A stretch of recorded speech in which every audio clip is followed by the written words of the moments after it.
Every city you burn, I'm gonna build one high.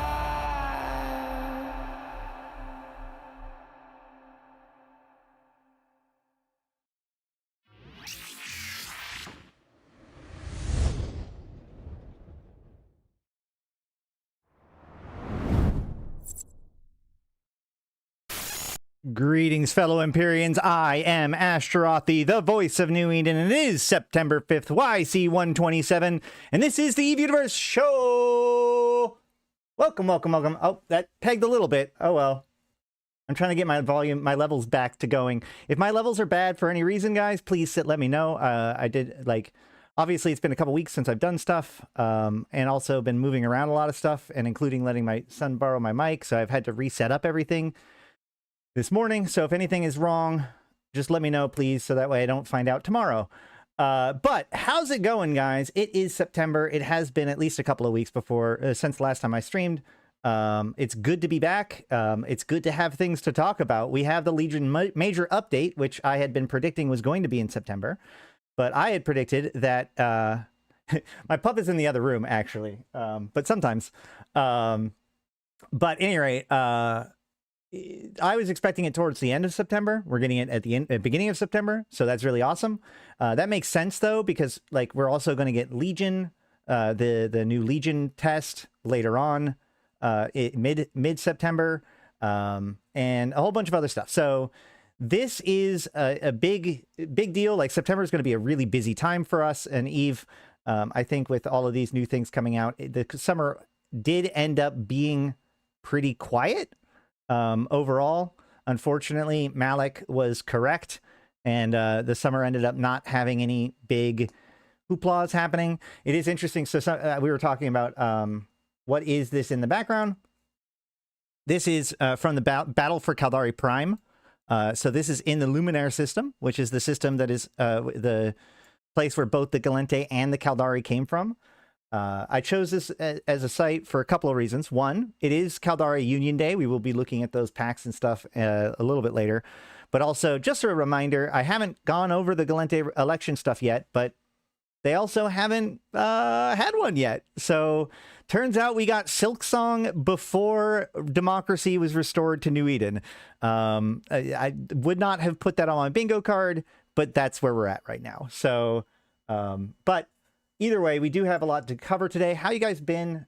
Why am I getting a phone call right now? Hold on.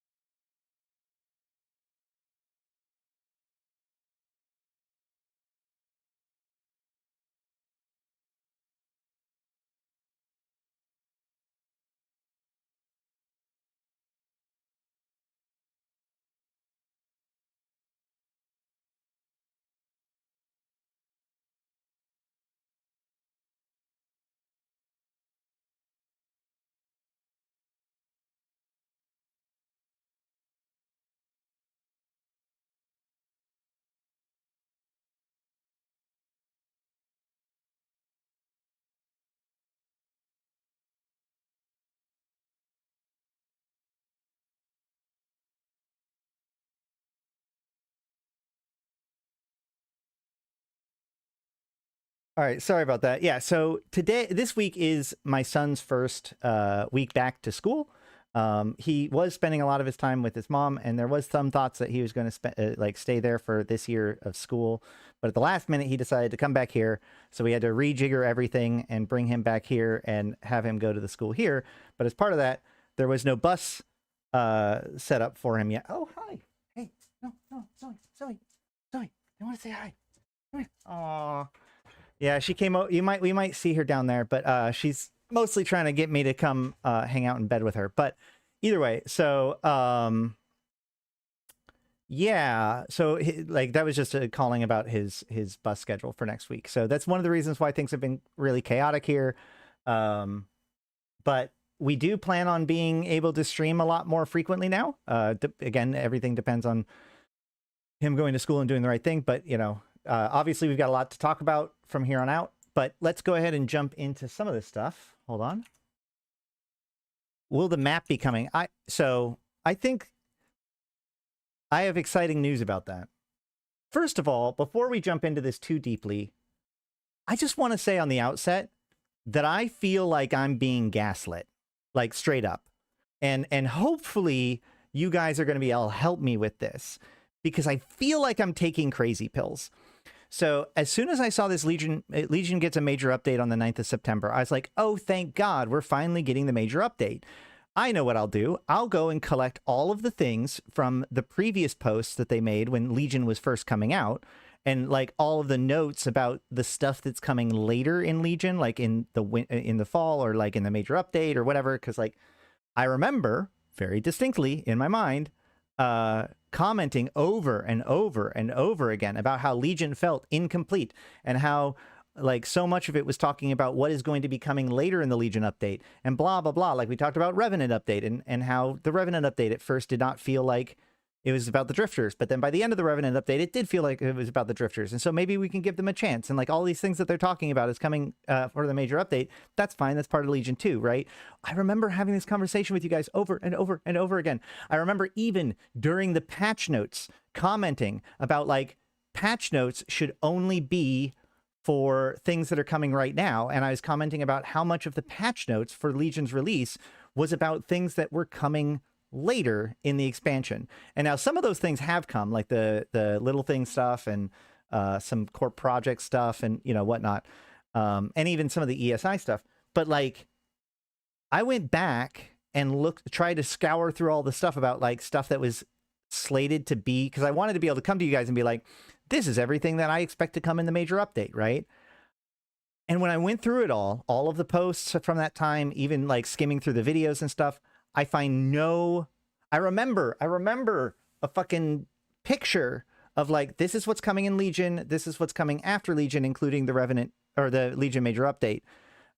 Could not find that picture, could not find any pictures like that. I found what was coming in Legion. I find lots of stuff that was talking about what came in Legion, and none of that discusses what's coming later in the Legion major update. And so I feel like I'm taking crazy pills. I feel like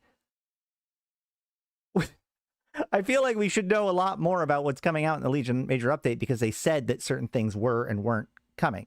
And one of those things was improvements to the map. But we're going to get to that in a second.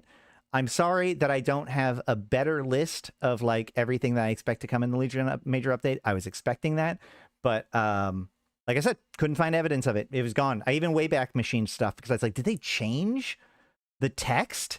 I couldn't find anything. So at least nothing that I could like sink my teeth into. So we're just going to look at this.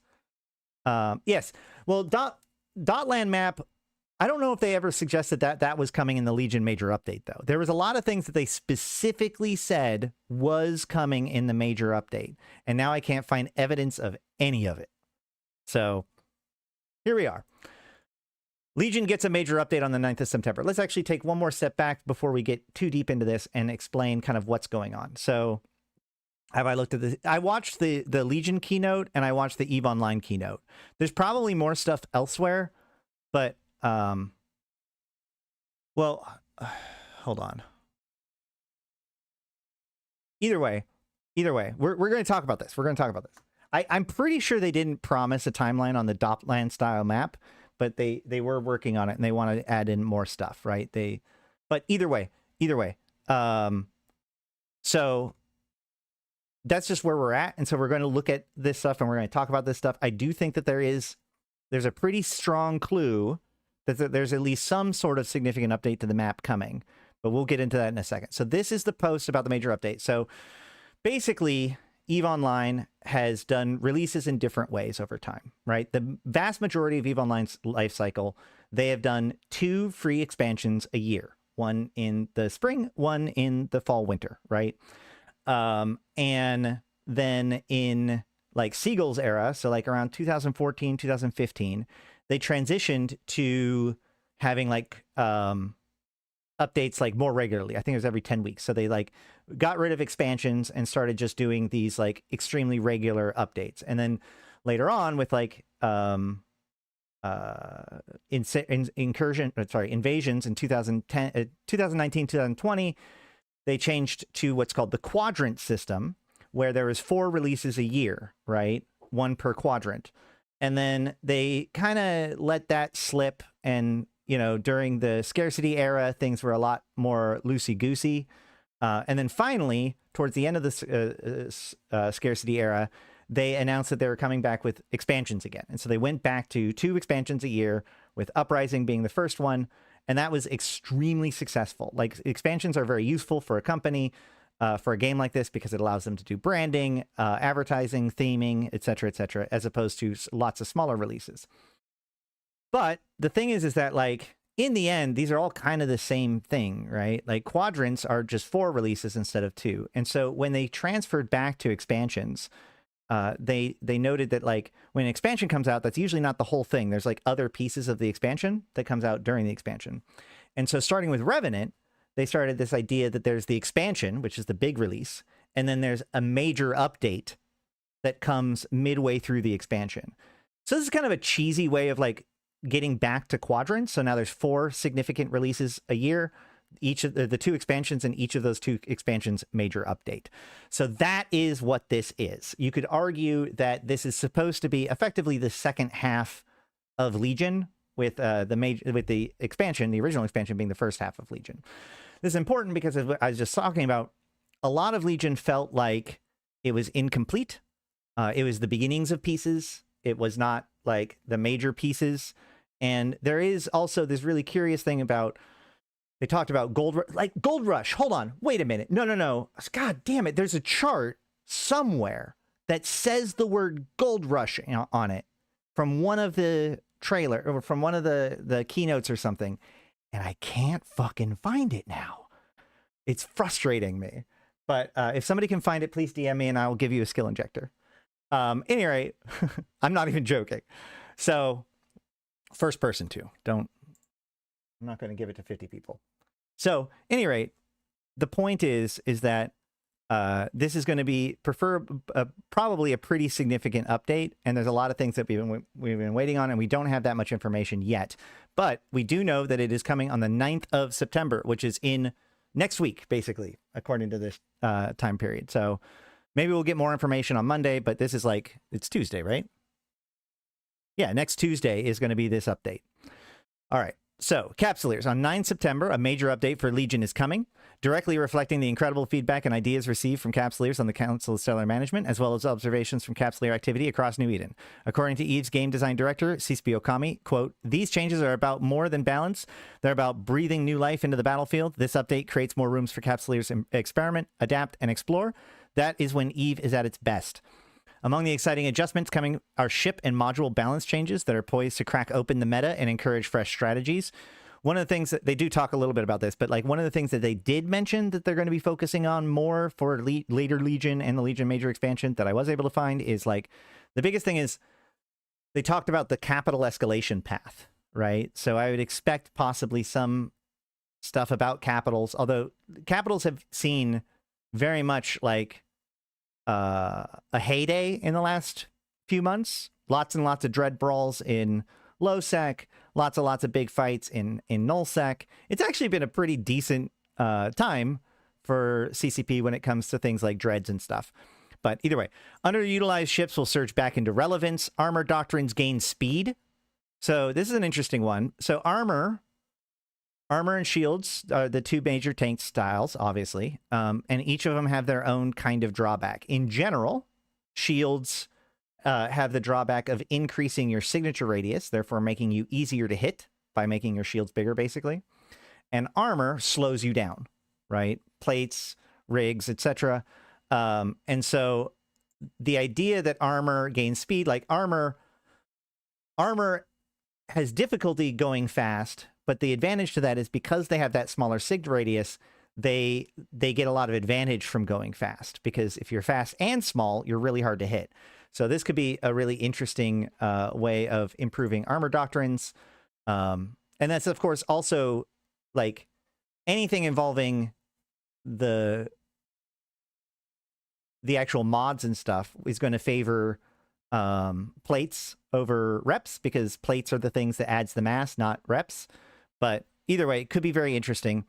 And then the stranglehold of overpowered hulls will loosen. So you know, this is always like, there's always going to be things that are meta. I don't even know what are the oppressive hulls right now. Anybody want to know? Let me know in the comments down below or in chat.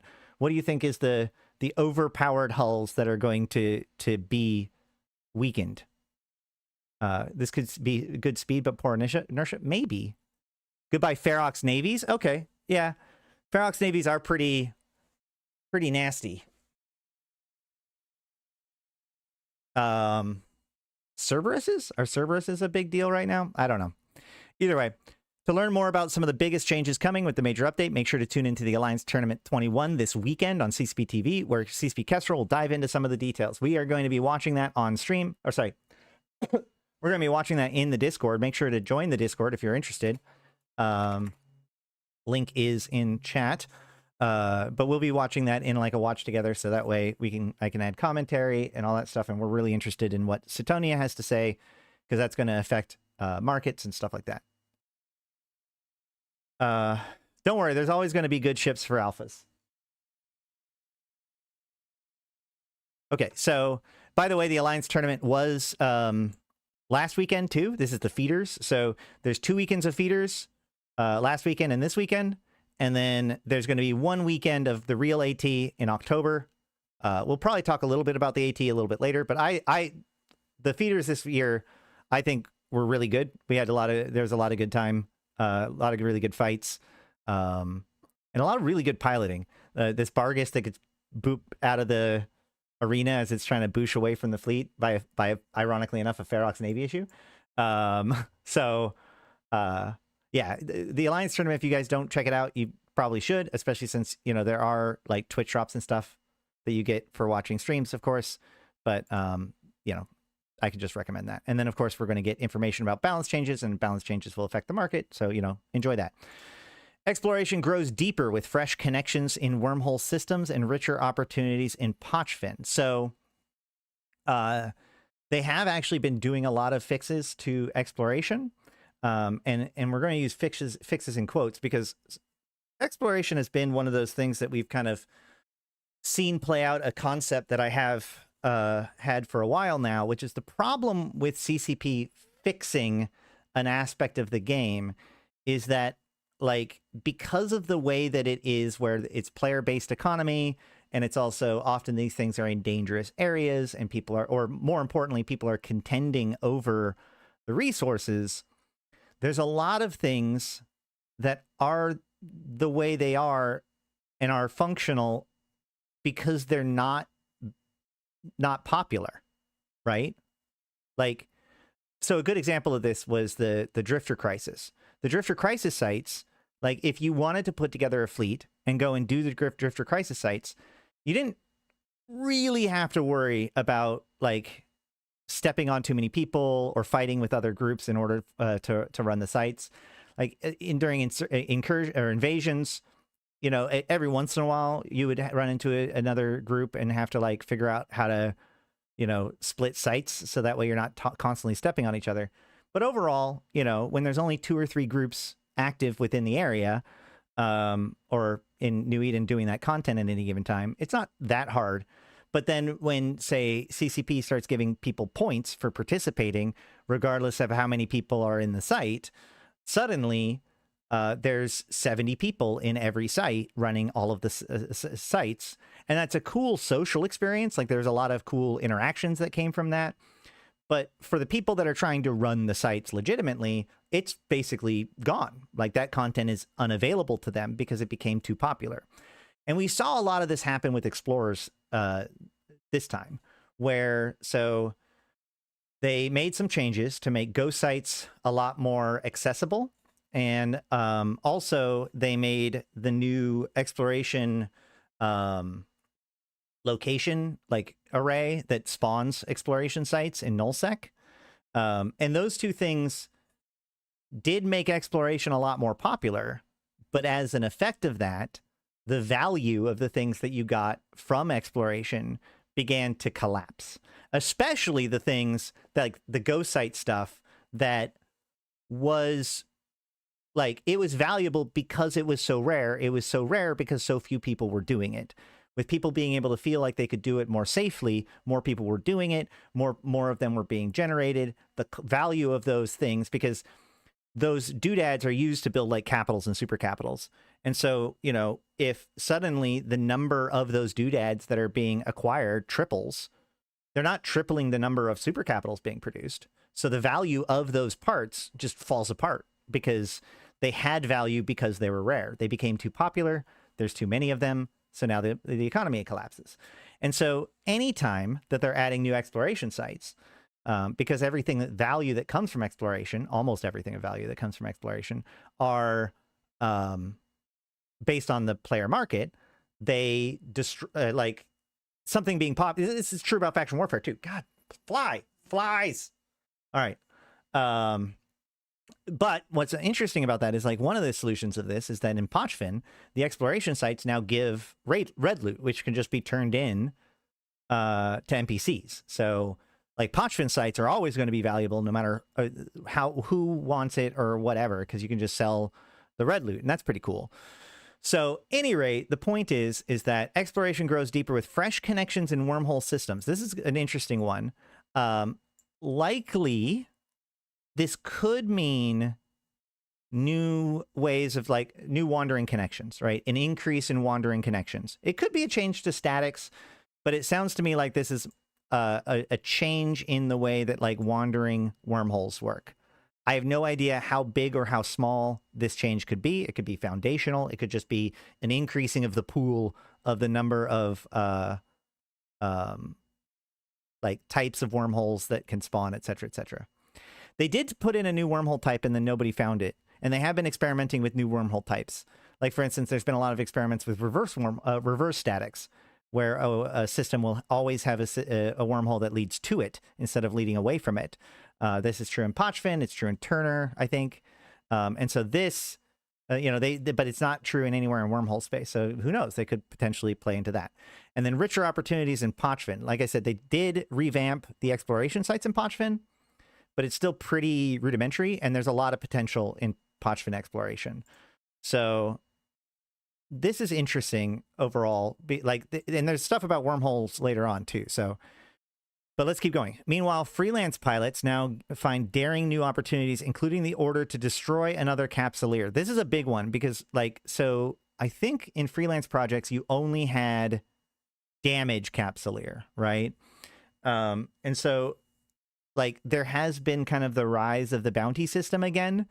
But with this new opportunity where a freelance project can be killing another capsuleer, a specific capsuleer, this is the return of the bounty system, right? So this could be used to do the bounty system. It could also, I could see like, and I've seen this already with some of this stuff, like streamers can put up a thing like, hey, come kill me, right? And put up a prize on that. The universe itself becomes more responsive with improved exploration, wormhole UI enhancements, and various quality of life additions that smooth every jump, scan, and skirmish. So this is okay. I'm trying to not get too excited at what this could possibly mean, because as I try to interpret this, there's a few things that this could be a big thing, it could be a small thing. But what does a wormhole UI enhancement mean?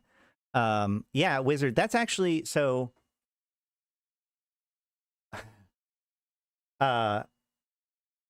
I'm actually going to take a pause here, and we're going to jump to another topic, or like a slightly like a more specific piece of this, which is the map. Okay, so one of the things that has, and because it was mentioned earlier too. So if we go into game, don't worry, this all leads back to each other, and we open up the map, we can see like we did get a new map in Legion. Now it looks a lot like the old map, but we can see like there's the filters are down here.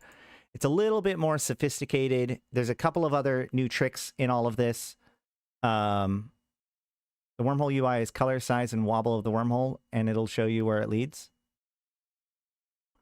Well, you mean that's the way it is now? Yeah, absolutely. I think that's true. All right, you know, and that's good. I would actually really be upset if they put in like a way to get that information, like right-click show information or whatever.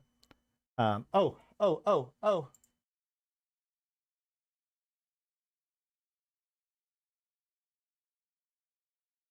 Malin is the best.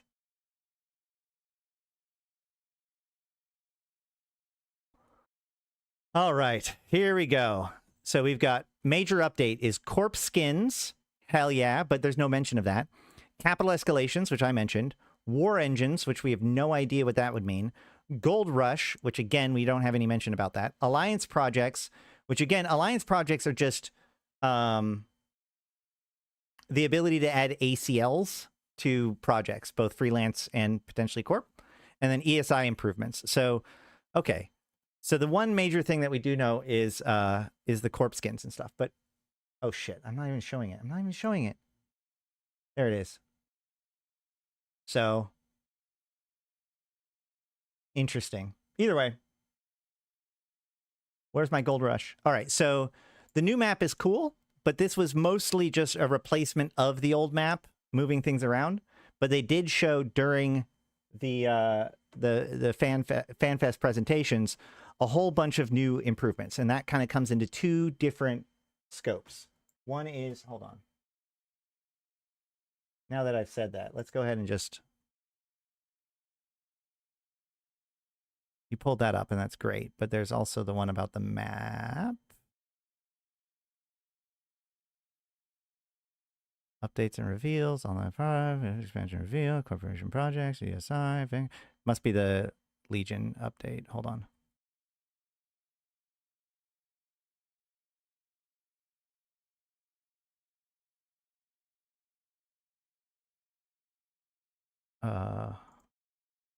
Aren't there those who prefer the classic map from back then? A lot of people prefer the classic map from back then. But a lot of people like the classic map because of the fact that it's able to be more flat and abstract. And so I think that like a lot of this is designed about making it better, like the new map to be as functional as the old map in a way that people will like. But so there's two different things that they showed when it came to the new maps. One is, where is it?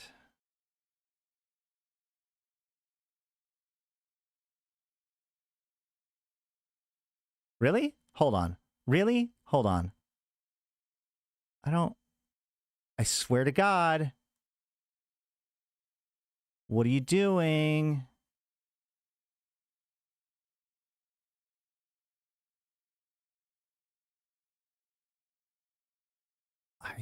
I swear to God, every single time I go and look at this thing, it doesn't have what I want.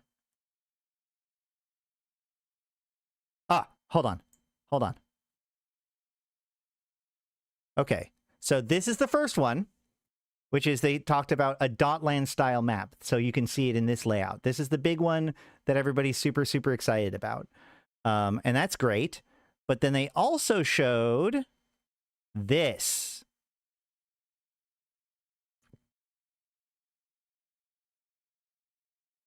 Battle hotspots. But a long-term vision for the map reaches even further. This is still in early exploration, but imagine being able to view battle hotspots at a glance, track the influence of alliances, explore current events and narrative arcs as they unfold across space, or dive into the historical conflicts that shaped New Eden into what it is today. This is where we're headed, turning the map into a living record and tactical companion. Okay, so why am I bringing that up? Hey, what's up, G-Boss? It's good to be online. Okay, why am I bringing that up? Because there's something coming, guys. So Vanguard, right? Vanguard is coming soon. When does Vanguard go live again? Does anybody remember off the top of their head?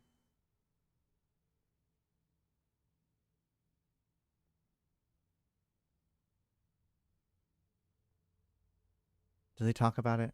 September 16th, right. So Vanguard is going live with September 16th with the Nemesis update, or with their Nemesis fight, right? But we have stuff in Hobo Leaks that gives us more information about this that I think is like gives us a clue about something about the major update, right? Which is that if we go to Hobo Leaks, sorry about the bright white, we see that there is a Vanguard event convoy spawner, but then we have these unlisted squalls, part of a convoy that has not been included in any official flight plans. Whatever it's shipping, it'll be of value to many in interest in Upwell secrets. And then there's a sealed projects container, which containing unknown objects used by unlisted projects carried out by Upwell Consortium. And then there is a Deathless Wraith Traitor Cenotaph, which is accepting the sealed project containers. Okay? So this is an event. Great, cool. So we have more information about that event in the strings. And this is where things get really cool. Join the fight in space or on the ground. Vanguard have been deployed to uncover Upwell secrets so that Capsuleers can ambush unlisted Squall convoys. The sealed project crates retrieved from these convoys can be traded with Deathless Wraith traders to unlock rewards, right? And then we go down here for more information. We have repeatable tasks, Vanguard points, personal points, blah, blah, blah, active convoys with a number. And we've got these tasks. So hostiles destroyed hostile entities anywhere in New Eden, destroy unlisted squalls. And it says locate unlisted squalls using combat probes or your directional scanners and destroy them. Okay, so far so good. As a Vanguard, complete 5 assignments. So you're actually going to be able to get points in this event by doing things in EVE Online and in EVE Vanguard. So either side will help you progress this track, okay? So you actually don't have to make a choice. Playing Vanguard will progress you along this track. So basically, playing Vanguard will earn you rewards in EVE Online with this event. Okay? And then it says, all Capsuleers help progress this challenge. It will progress whenever a player completes an assignment while playing Vanguard. Once complete, it will spawn unlisted Squall convoys somewhere in the universe. This is the Vanguard event. Convoys will be shown on the universe map and can be seen on the directional scanner with combat probes. And this is where it all comes together. This is why I feel like this is a clue that we're getting something involving the map. This is the first phase of, like, they built the map they've upgraded the map to make it so that they can do stuff with it. This is the first event that is using that map to display information more effectively. So what's going to happen is people are playing Vanguard and they're completing assignments while they're in Vanguard. And as soon as they complete the Vanguard assignment, that will spawn a Squall somewhere in New Eden. And so then you're going to have to open up the map to find where the Squalls are in EVE, and then go to those systems, and then use the directional scanner or probes to probe down those Squalls and kill them, so that way you can loot them and return the loot to the Deathless for prizes. Like, that is the event. That's really cool, right? But, like, the question then becomes, how much are they going to put into the map to make this work? So this is why I'm saying, no, we're not getting bastions with Nemesis. This is like proto bastions in the fact that, like, so there's a couple of groups that are going to be sending us out on assignments that will eventually be like the concept of a bastion later on. So, but this is a pretty cool idea, right? And more importantly, like I said, I think that this is a pretty strong suggestion that we're going to get mapping updates, because this event will highlight those updates specifically.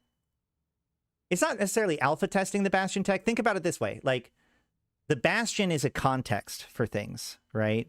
So they're making like a proto Bastion, and they're like, rather than allowing Bastions to exist, they're kind of doing the thing that a Bastion would do. And so that way later on, they can just have multiple Bastions that can do these things. So, like, yeah. I guess alpha testing the Bastion, it's more like play testing the concept more than anything. No, Bastions are definitely not in the upcoming event. We watched a couple of videos about this already, and there's a couple of videos that we're going to watch in a little bit that talks about the Vanguard. There's been 2 Vanguard videos that have come out this last week or 2, so we're going to look at those for more information. But I just wanted to bring this up right now because we were talking about the map, and I'm saying, like, this is my reason for thinking that this major update is going to involve at least some level of upgrade of the map. And I think that a lot of these UI changes and stuff that they're talking about could be related to that. So that brings me to my, God, I hate making positive predictions because like I'm always optimistic and then they end up being wrong.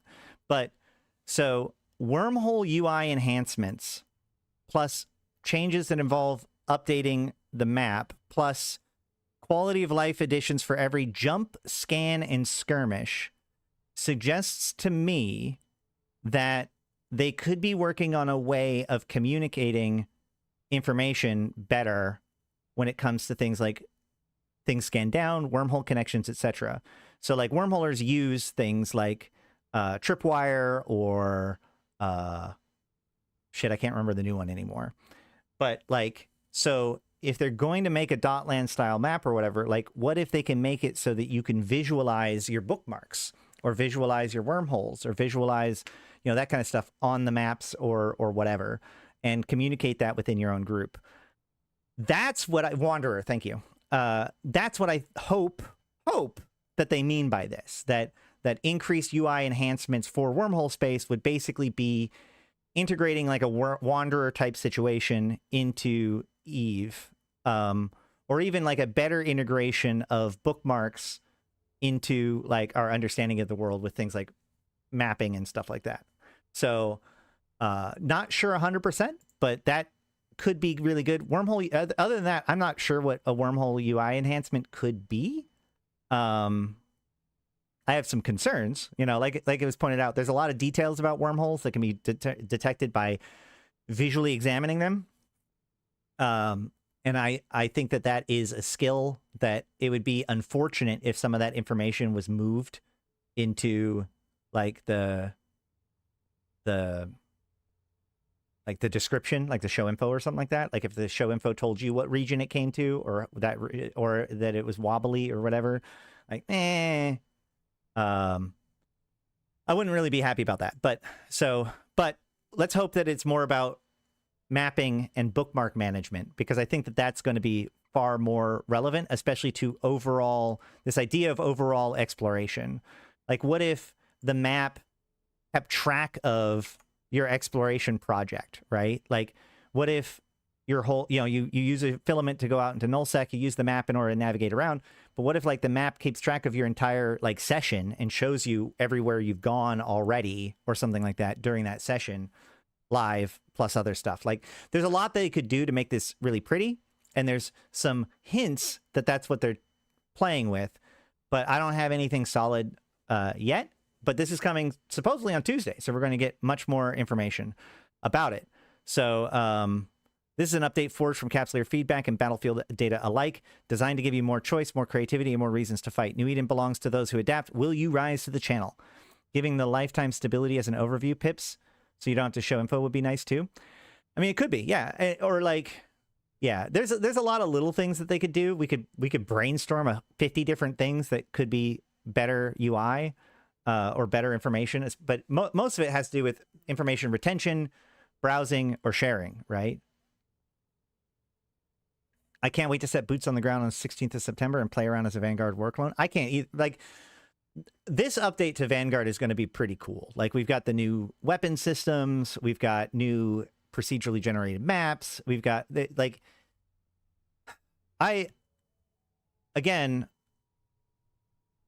I hesitate to make too many solid predictions just because I don't want to, like, it's easy to think of something. It's hard to implement it.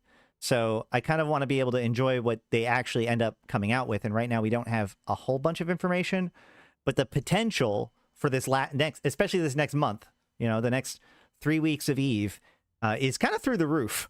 You know, we've got AT, we've got major update, we've got Vanguard. I think Eve Galaxy Conquest still exists. No. You know, I haven't been playing that much. I actually haven't played any of the latest version of Eve Frontiers, but I have several people that have been playing Eve Frontiers, and they've been having a lot of fun with that. So, like, things are going pretty decent. It might just be Solstice from the past June last year. Hard to say at this point. No, because they've given us more information about that. Like, so, like, for instance, one of the things they said is that you're going to choose your assignment before you drop in. I'm patiently waiting for Vanguard to evolve into a real MMO FPS. I agree. In fact, honestly, I would like it if at some point we abandoned that, like the S, and we just called it an FPMMO, right? A first-person MMO. Boom. It doesn't always have to be about shooting, but that's just me. But yeah, no, they've suggested that this is going to be, I mean, and also, you know, we have this event, right? So it's not going to be like quite like Solstice. There's going to be these contracts that you take on. What are they called? Assignment. So you'll select assignment and go drop to do that assignment. And when you complete the assignment, that's when the squall spawns somewhere in New Eden. And there's a ticker that keeps track of all how many squalls exist. Not a ticker, but a counter that keeps track of all of the squalls that are in existence in the game at any given time, right? Because there's a... Where was it? No.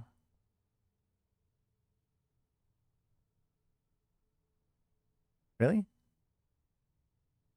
There it is. Active convoys. So this string is going to show the number of convoys that exist in the game at any given time.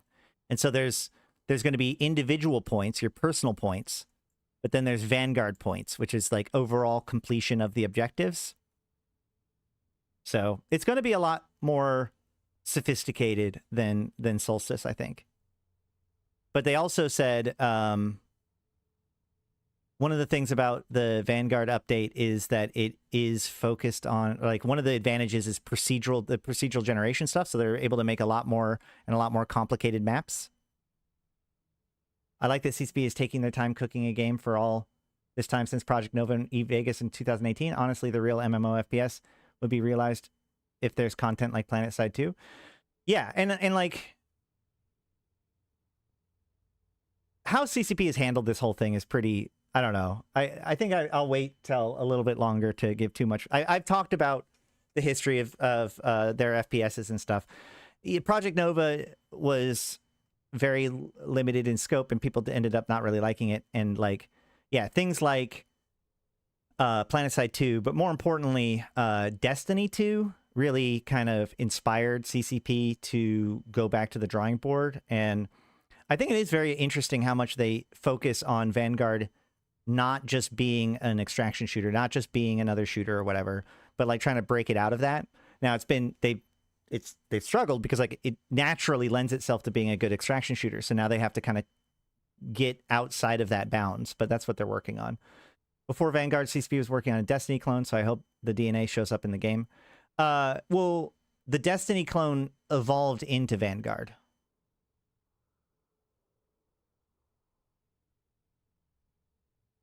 In fact, actually, you know what? Let's just go ahead and jump into this right now since we're talking about it. I haven't watched this yet, but this is a perfect video to talk about this topic, which is Vanguard Uplink Podcast, Echoes of Dust 514. This is from 8 days ago. So this is probably going to talk about exactly the thing that we're talking about right now.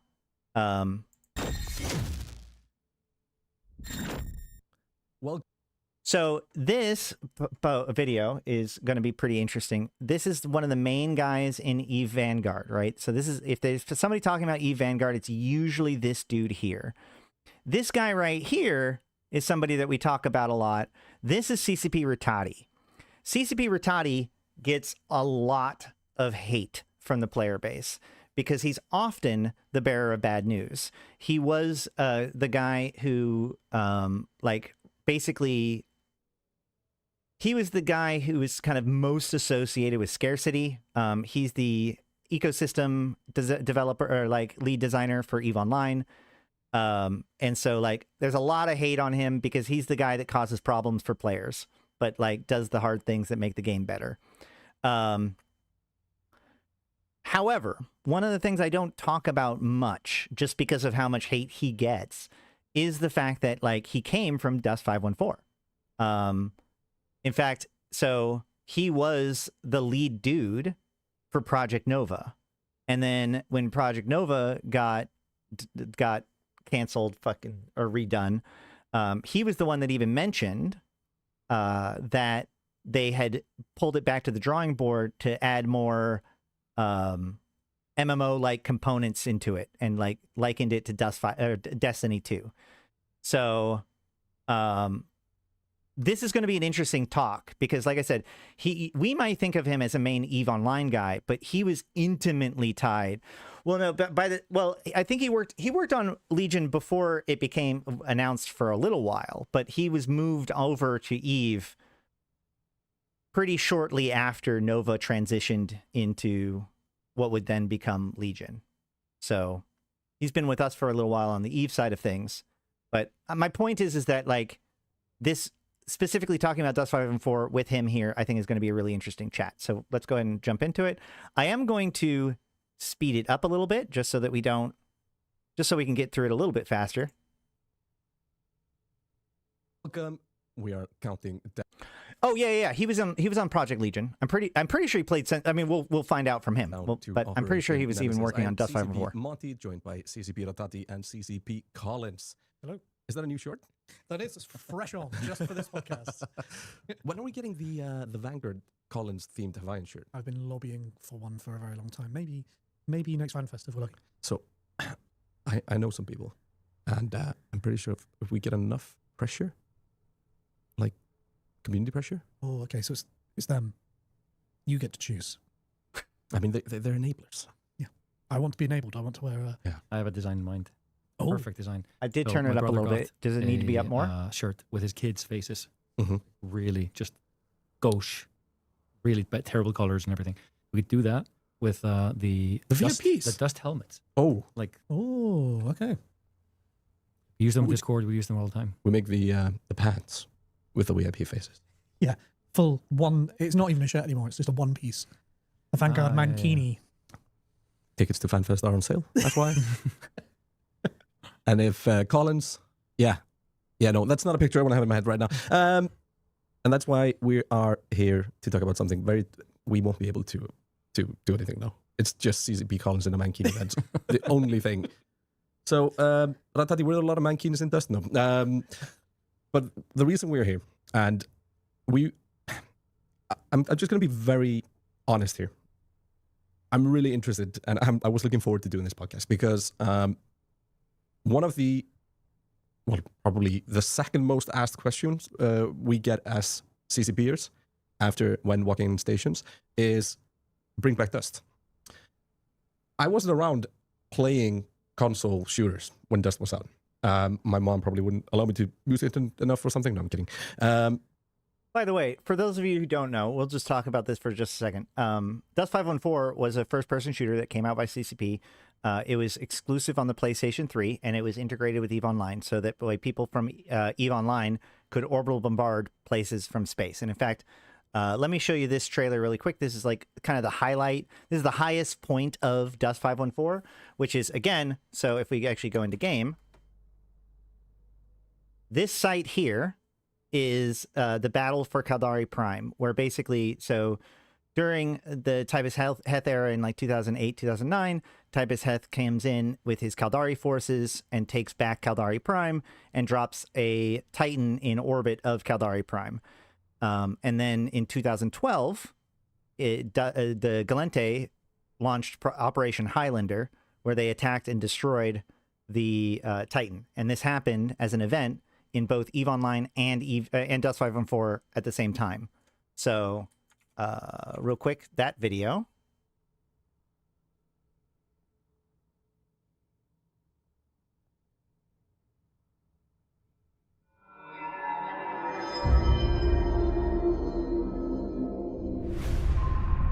Caldari Prime. Are you sure you're up for this? Attacking a sovereign Caldari planet in the middle of Gallente space. My people can get the job done, but it's gonna be tight. We're gonna need some help getting through. We're tracking significant movement of Caldari forces towards the border zone. This could be our only chance to take back Caldari Prime. You handle the Titan. We'll take care of the rest. Overwatch, we are moving forward on District 5. Please stand by in orbit. Fire up your vengeance. The blockade ends today.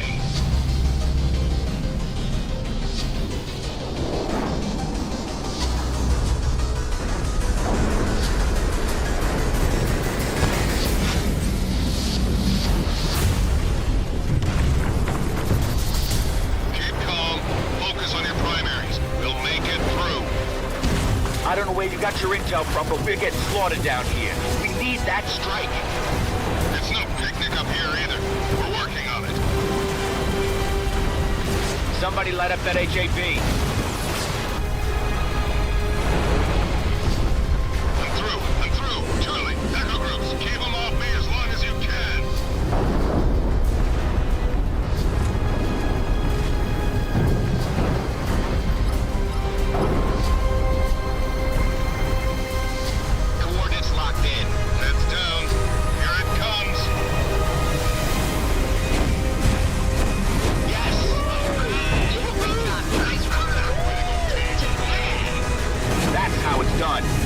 All clear. Moving on to the objective.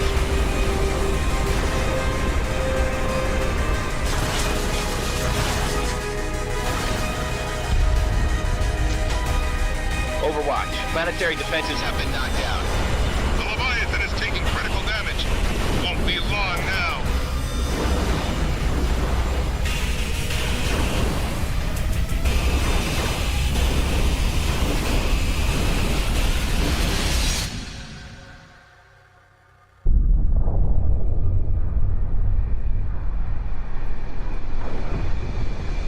And that's the Shigemoru who crashed.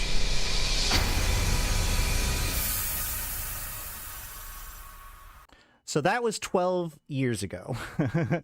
And so that is like, this is the highlight of Dust 514 and its like integration with EVE Online.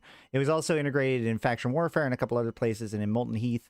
And players from EVE Online could do orbital bombardments into Dust and actually get kill mails on PlayStation players. It was pretty awesome. But either way, that's what we're talking about here when it comes to Dust 514. But I mean, Dust is a legacy game. It was huge. It was ahead of its time. It did a lot of things, and people that got into it absolutely loved it. So what are we doing with Vanguard that makes it this spiritual successor to Dust? Good question. And it's going to take a lot of explanations, and maybe I don't get it right, but Great that this is a podcast, not yeah, on exactly. linear, broadcast somewhere. So I think the idea around Dust when it started was really, can we create a world where pilots fight with infantry together towards like a single goal? That's the kind of like the absolute core. And can we make it feel immersive? Can we make it feel it in as a part of a world, and not just like saying it is, actually making it so. And a lot of investment went into trying to make it as authentic and real as possible. And we're talking about, what, 12 years ago?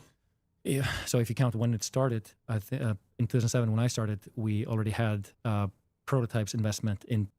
So actually, I want to jump in on what Jeff just said. I wonder if they'll set up EVE character models to be compatible with Vanguard Hub. So, like, one of the things that I really desperately want is the ability to export our character from EVE Online, right? Because, like, unfortunately, like behind the scenes, the tech goes that basically your character model is effectively just a morph against the base model.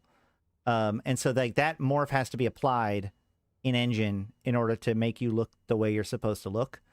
And so they would have to like find a way to export that into an actual like model. So then that could, and rigging, so that way it can be taken out. Now, it's obvious that they've already done this because, so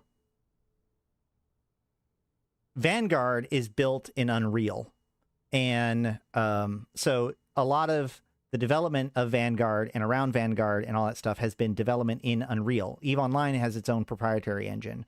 So the thing that's interesting about that is after 2019, the scope videos, when the scope videos started showing people more and more in those scope videos, we started getting clues that they're actually building those scope videos in Unreal. In one of the videos, the one with Leopold, there's like a lighting effect that is still there. That is like one of the engine identifiers for like a lighting. So like they seem to be building the scope videos out of Unity or out of Unreal. And so like the idea of them being able to take avatars from Eve and putting them in an Unreal environment seems to already be done. Now, how clean this process is, how easy it is, how much somebody, they can automate this process, still not quite known. I do desperately long for the ability to get my avatar exported out and rigged, so that way I can use it and stuff.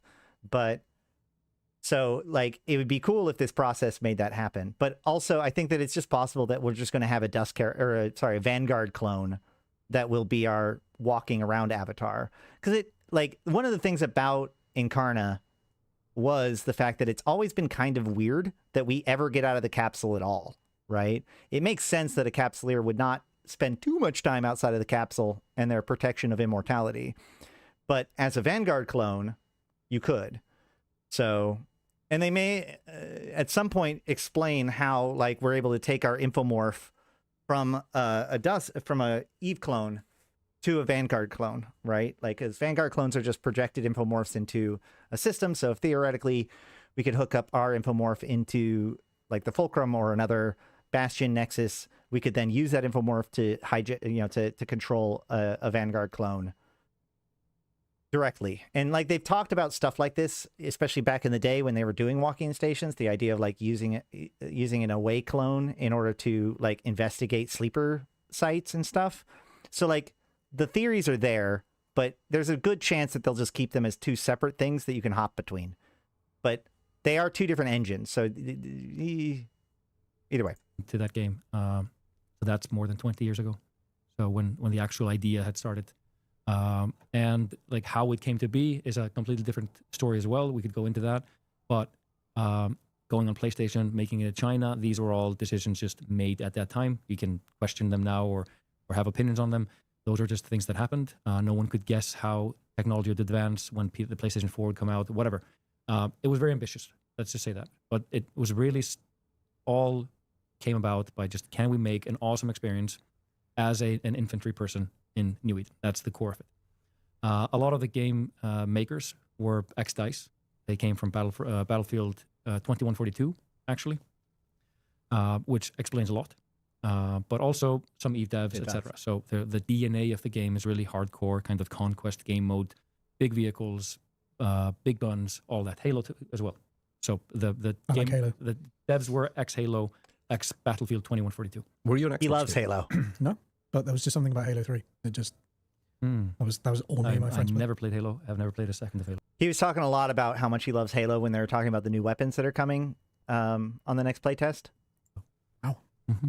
I should have probably, but I'm a Battlefield guy through and through. So I played Battlefield since, the original one. So all that history. So in 2012, we're basically making a game. I'm playtesting at home on my PlayStation as one of the few people was playing from Reykjavik into the Shanghai servers because I love the idea. I love the idea coming from Battlefield into this game saying, okay, what, like, endlessly ambitious. This is awesome. It's science fiction. It's the best game mode, like 2142, Titans, spaceships combined with Battlefield. So this is the perfect game to me.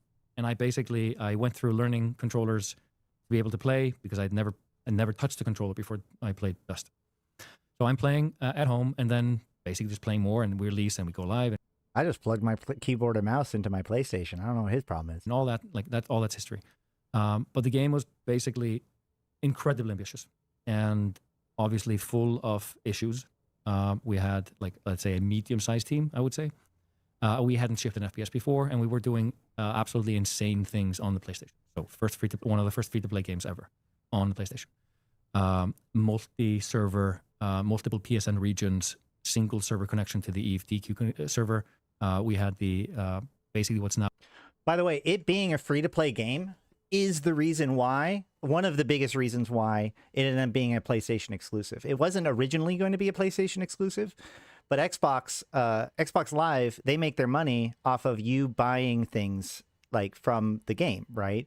So the fact that they wanted to have the game be free and then have expansions be free Xbox didn't want to do that because if they're doing it for free, then Xbox isn't taking a cut. And so like they pushed back, and then ultimately PlayStation offered them a pretty sweetheart deal, and so they went with PlayStation exclusivity. But unfortunately, the PlayStation 3 architecture was so unique compared to all of the other architectures at the time. That's what made it so hard to convert dust from everything else. But then, and Microsoft wanted control over the game server. And then on top of that, the biggest problem, as he's kind of pointing out here, is that there was honestly, like, to be totally frank, there were some pretty significant design issues in Dust 514 that I don't think was going to be fixed. The one that I like to talk about the most was like faction warfare was one of the big focuses of it. But because of the way that the connection was made, like it behooves us, like as a Gallente group, we would actually join on the Caldari side, or we would join on the Gallente side and lose all the battles. So that way the Caldari would win. And so that way they would have the most progress towards having the system be vulnerable. So then when the system became vulnerable and they started to try to bash the iHub, we would join the Caldari side and start losing the fights. So that way the Gallente would win, which pulls the system, like increase the amount of victory points that they needed to have the system be vulnerable, which would pull the system out of vulnerable, which would cause them to have to reset their entire bash. Which is like, so basically what I'm saying is that they built this thing to make it so that like the fight is happening in two different places. But what really happened was that it was like a reverse incentive. It was better to like, first of all, it's better to lose as the enemy than win on your own team because that's just easier. But also like you wanted the opposite side to be winning than you would expect, right? Like as a Gallente defender, you'd think that you'd want the Gallente to have won, but that means that like there's the most amount of victory points that the Caldari are going to have to get to be able to flip the system. But then when they do get it to vulnerable, the only way to go is up. So like more vulnerable. So there was no, like the ability to pull it out of vulnerable is so critical. So like these things are like these are fundamental problems that Dust 514 had to deal with just by its implementation. So it was really fun, but like long term, it was having some pretty significant issues being fully realized. And so between that and the challenge of transferring it over to PC from PlayStation is why they eventually changed it from Legion to Nova. Now API, but it was called Crest back in the day, to be able to communicate between those games. All of the things that we've basically improved since then. But that's the game that was made. I would say a flawed masterpiece is probably the kind of simple way to explain it. And I think hindsight 2020, if it had been on PC from the get-go, it would have probably stumbled through all of those issues over time, and kind of built on that legacy. It just kept building, improving, etc.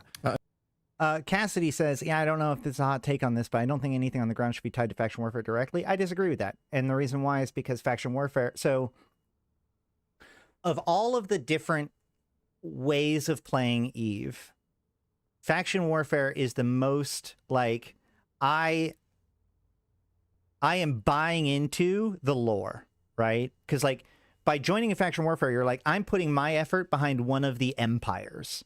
So you're actually, like, they are the ones that are most caring about the baseliners, the empires, the populations. And so the idea that there would be a control over the ground territory as well as the space territory, I think just inherently makes sense in a faction warfare context. But I can understand that, like, the gaminess of it could potentially be a problem. But I just, like, the absolute thing that it shouldn't have anything to do with being on the ground, I think that kind of loses the whole point of, like, what we are actually trying to do in faction warfare from, like, a universe context point of view. I think it's really interesting you said that, because you said a flawed masterpiece.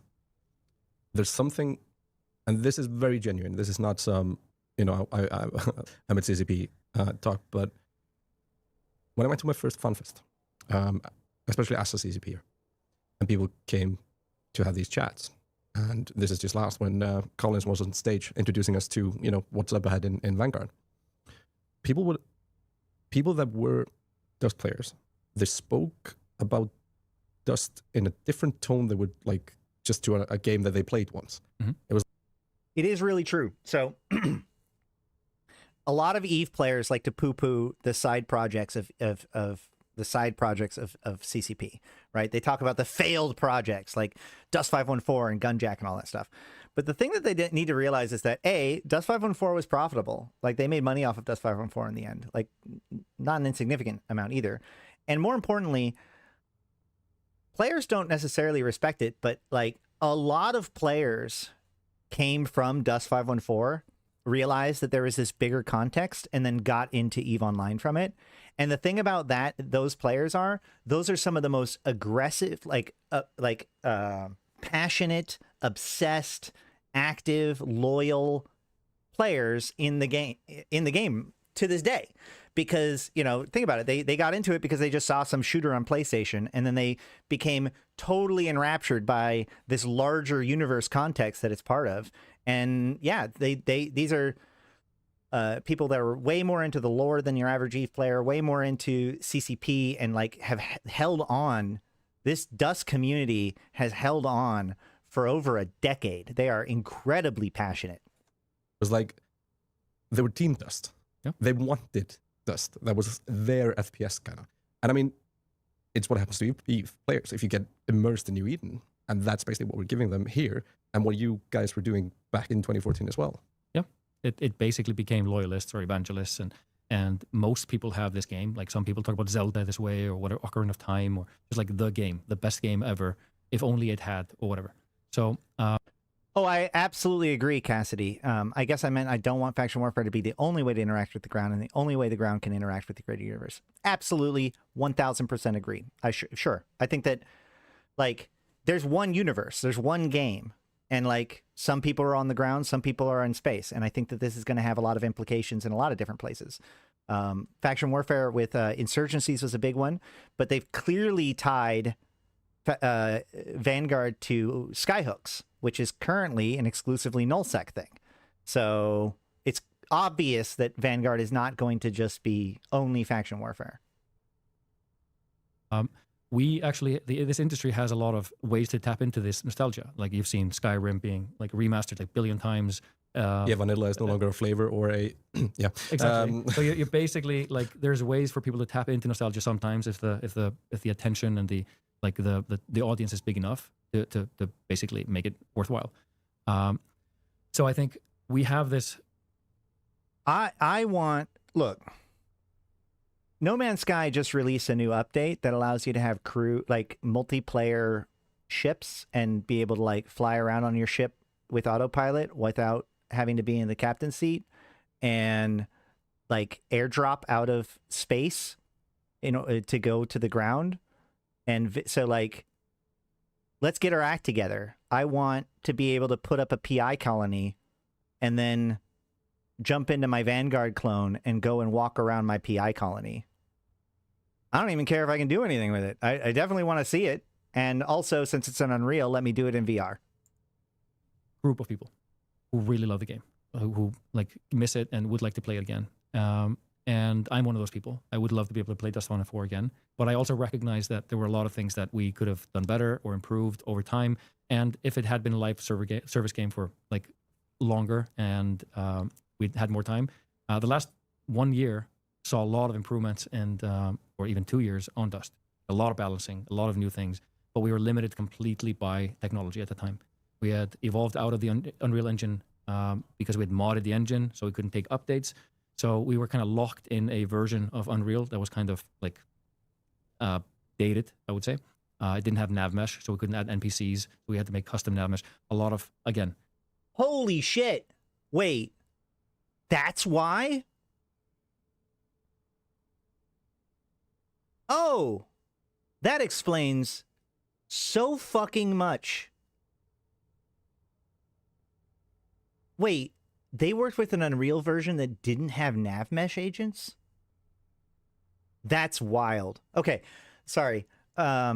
So basically, a nav mesh is like a layer that you put into your game. So you've got your like the world itself is just like polygons, right? So like you have your plane, which is usually the floor, and then you've got like walls and other territories and stuff like that. And so a nav mesh is basically an evaluation of the traversable space.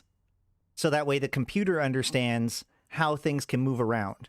And then a nav mesh agent is an agent that can move around on the nav mesh. So you basically tell the nav mesh, you're here, you want to go here, move there, right? And then it finds the way to get there based on the nav mesh, right?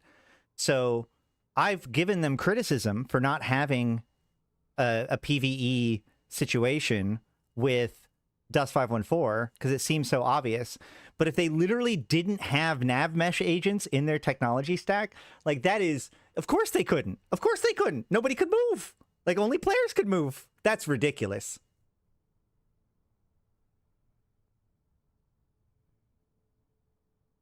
Things that were made, decisions that were made, but we kind of were stuck with them at that time.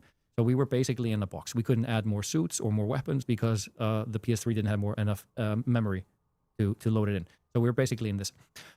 Regardless, it was very big, and it represented the vision of what it feels to be an infantry in game in New Eden. Vanguard is also that. It represents a vision of what it means to be an infantry in New Eden. And I would say that Vanguard, what we have today, has the potential to become much greater than Dust 514, because in reality, Dust 514 was a lobby shooter between two teams, A and B, playing Conquest game mode, and that's basically it. It had vehicles, amazing vehicles. It had economy. It didn't have crafting, something that we've added. It didn't have prox chat. It had really bad performance at times. And I can list everything that we wanted to have in Dust. Yeah, you're basically saying Vanguard is a game that Dust wanted to eventually become when the technology would allow it to. Exactly. With more links, with more economic links to EVE, with more game modes, with PvE, etc. All of the things that we have in Vanguard today are things that the player base of Dust desperately wanted into Dust at the time, and we couldn't fulfill that. The main difference, I would say, is vehicles and social affiliation between basically being able to be in a corporation with EVE players, etc. So kind of this feeling of being being a part of something bigger than just a lobby shooter. So Dust, it was a lobby shooter, but it felt like a universe. And I think that's a difference. That's a feeling that people remember. It just felt big. It felt impossible. And we can do that. We can absolutely tap into that. We can do it as well. And we could do vehicles as well. We'd rather just make sure that the FPS, the performance, sandbox, crafting, tutorial for new players, all of these things are really well set, because adding a vehicle to a PvP game mode isn't incredibly hard. It's hard. It's expensive. It's difficult. And it needs to be balanced differently. But it's not like completely unknown. We would know how to do it. But getting this core is, I think, more important, and is more important for like growth and like kind of healthy player base, being able to do all kinds of things, more versatile behavior. A lot of people were tired at the end of just like, okay, I'm just gonna lobby, grind it for ISK, get more suits. I'm sorry. I'm having a moment because I'm a software developer. I just had to look this up. So apparently Unreal 3 did not have nav mesh capabilities. Instead, they just had navigation nodes. So you could like place specific places for people to go between, and they could navigate between them with like predefined walkways. That is ridiculous. Yeah, static paths, no flexible runtime flexibility. No wonder. No wonder. That's wild. Okay. Sorry. I almost feel bad for giving them shit about this for a decade. Grind for ISK. I've kind of like at the end of UE3 learning is all the very skills, old. etc. So I think the most important thing is just to take everything that was good, kind of deal with history, say we're not going to do vehicles now. It might be. It's not out of the question, but let's get everything here really good and then build on that. I mean, let's also look into it. It's like the 9v9 mode in Vanguard. Yeah. It's definitely there to appease that feeling of, you made it sound like a chore, but like, you know, sometimes you just want to I used to play it so much, and you can basically do the same thing if you want to grind reputation. You play it, but you play it for a faction, and then you get like faction standings and reputation and LP, and different items in the store or whatever. Like that is very easy also to kind of extend. But if the shooting isn't fun, if the enemy is, if the NPCs are dumb, like if it's not stable, like all of those things become more flawed. And I'd rather have a really polished thing at the center. Collins, when you go with the team here, just on a daily basis, how much can you tap into just the history and the knowledge that the team has? when it comes, that the Dust team had and has within CCP now, just for those questions that come up and like, we tried this, why didn't it work, or why did it work? Yeah, well, I think even before I joined, there was a lot of the history of Vanguard is linked inexplicably all the way through from Dust 514 getting shut down and the different projects that existed there through Nova and into Vanguard, right? So when I joined, it was already very clear, with Snorri or Atati as my boss, just how important it was that throughput was continued, in the sense that there is a community to service there. There is, you say it's the second most asked thing is, let's give them that. We're not just going to go, pull Dust and remake it. We're going to create something that we've always wanted it to be, but servicing and serving this out to the existing Dust community is a big part of what we want to do, right? And let's also face it, when you ask for something that was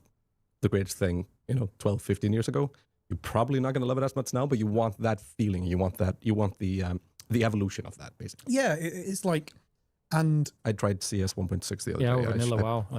I should have. It's like never meet your heroes. There is, with anything, there's, the only really old FPS that I can play is Action Quake, because it was just so ugly. The way you played it, you had the config all set up and everything, that it still looks the same, it feels the same and everything like that. That's the only really old FPS I can play. Just it's the same. Global illumination at -100. It feels like I'm just fluorescent playtesting blockouts, basically. Yeah. It was pure gameplay. Pure gameplay. It's one of the best FPSs ever made. Oh, 100%. Same with me around Unreal Tournament. Like, just going back and still doing Unreal Tournament LAN parties, it still just plays as amazingly as it did. And imagine. There's no rose-tinted glasses there. It still just holds. For me, it might be also because I played all the Counter-Strikes and stuff after, but then going back, it was like, oh, there's just too. I'm looking into this. So, like, popular games in Unreal 3 would be like BioShock Infinite, Batman Arkham Knights.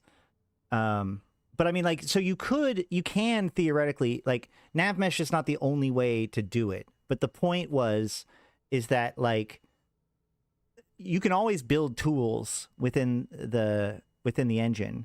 The point is that the engine didn't have a good solution built into it, which is what I think is more the point, right? Like, now, if you want to set up navigation in Unity or Unreal, you just boop, boop, boop, you drop the things in and you hit the thing or whatever. If you tried to do that with Unreal 3, you had to have an engineer build it. As they said, they had to, like, customize Unreal. They extended it out. And of course, that can potentially cause compatibility issues when you're trying to convert it to something else. So, yeah, I mean, I'm just saying, like, the fact that wasn't in their tool set, it means that it's a cost for them to build it out, which is, I hadn't even considered that was true. Too janky, it's. Yeah, well, it's the same with any kind of, like, it's. Right, a lot of NPCs would run to fixed locations, or they had, like, an arena area, whatever. Nav mesh is good for, like, mazes. Like, a really good example of, like, a nav mesh agent, if you guys have ever played, like, Phasmophobia, where the ghost can, like, go around all over the place, and, like, they'll hear you and they'll, like, find a way to navigate whatever doors happen to be closed or whatever's happening in order to get to you. That's a nav mesh agent. Whereas before that, it's more like actual, like, control of where they go. Why there would never be an EVE Classic, right? Or an EVE Old School, because, like, that would be worse. Look at all of the improvements we've made to this game. Why would you want to go back? And I get it for RuneScape and WoW, that's big nostalgia hits, but that's also because there's a story that you need to reset. Yeah, that's not how New Eden works, and that's the beautiful thing. Also, Dust wouldn't fit in perfectly with the story right now. Vanguard fits in with the story right now. Yes, but yeah, I think just honoring that is an important part of what I want to do on this project, and I think that you wouldn't have such a large fan base of people still going on about a game from 14 years ago if it wasn't something special. And even if it was just something special to them, that's still important enough, right? Mm-hmm. We could right now click our fingers and Dust 514 is back and go, ooh. Yeah. Don't give them ideas, College. But there's that doesn't matter. It's that for them it's still really special, right? And it's really exciting as well. And it almost extremely hard is, at FanFest and talking to, at FanFest and even in general, just talking to a lot of the IPs, like, what did you love about Dust? Like, what's the delta between the two experiences for you? What's the thing that's carrying that nostalgia through to you? And it's annoyingly different from every person you speak to. And I know that that's a testament to Dust, but I really wish it was all the same thing. Yeah, it's so you could just I'll go, put that in. oh yeah, brilliant. We'll just lean into that. But every person I speak to is something different. It was, oh, it's just the feeling of this, and oh, it was the mechanics of this. And So there's definitely like a FAQ we could make, which is like the common requests. So Ratati, I didn't play. What the hell is a FAQ? oh no, just like frequent asked questions Oh, right. list, just like I was sure like FAQ. I was like, okay, so is that like oh, a we have fast RTDs action and command vehicle or HADs something like and- that? No, we have so many like it's acronyms. old school fact. So, yeah. We're gonna make an FAQ. Thank you. FAQ, sorry. Yeah. So I think vehicles for sure, but not everyone cares. 100%. So a lot of people. Well, they're usually thought they good hated idea. vehicles, wanted vehicle-free game modes, whatever. Yeah. Like fun for many, but I think it's just cool to have them also on the battlefield. Like that to me, why Battlefield is a great game is that it kind of weaves these fantasies between like, sure, I'll die 9 out of 10 times to a tank, but when I kill the tank with my like properly placed missile, like perfect. Like that's a moment for me because I don't care about KD. I just care about like I want to be a drop ship pilot again so bad. winning individual battles all the time. So for sure, that's kind of like it's authentic, it's fun, it's really cool, it's aspirational, and maybe you get into that playstyle like, okay, it's actually fun flying these drop ships or whatever.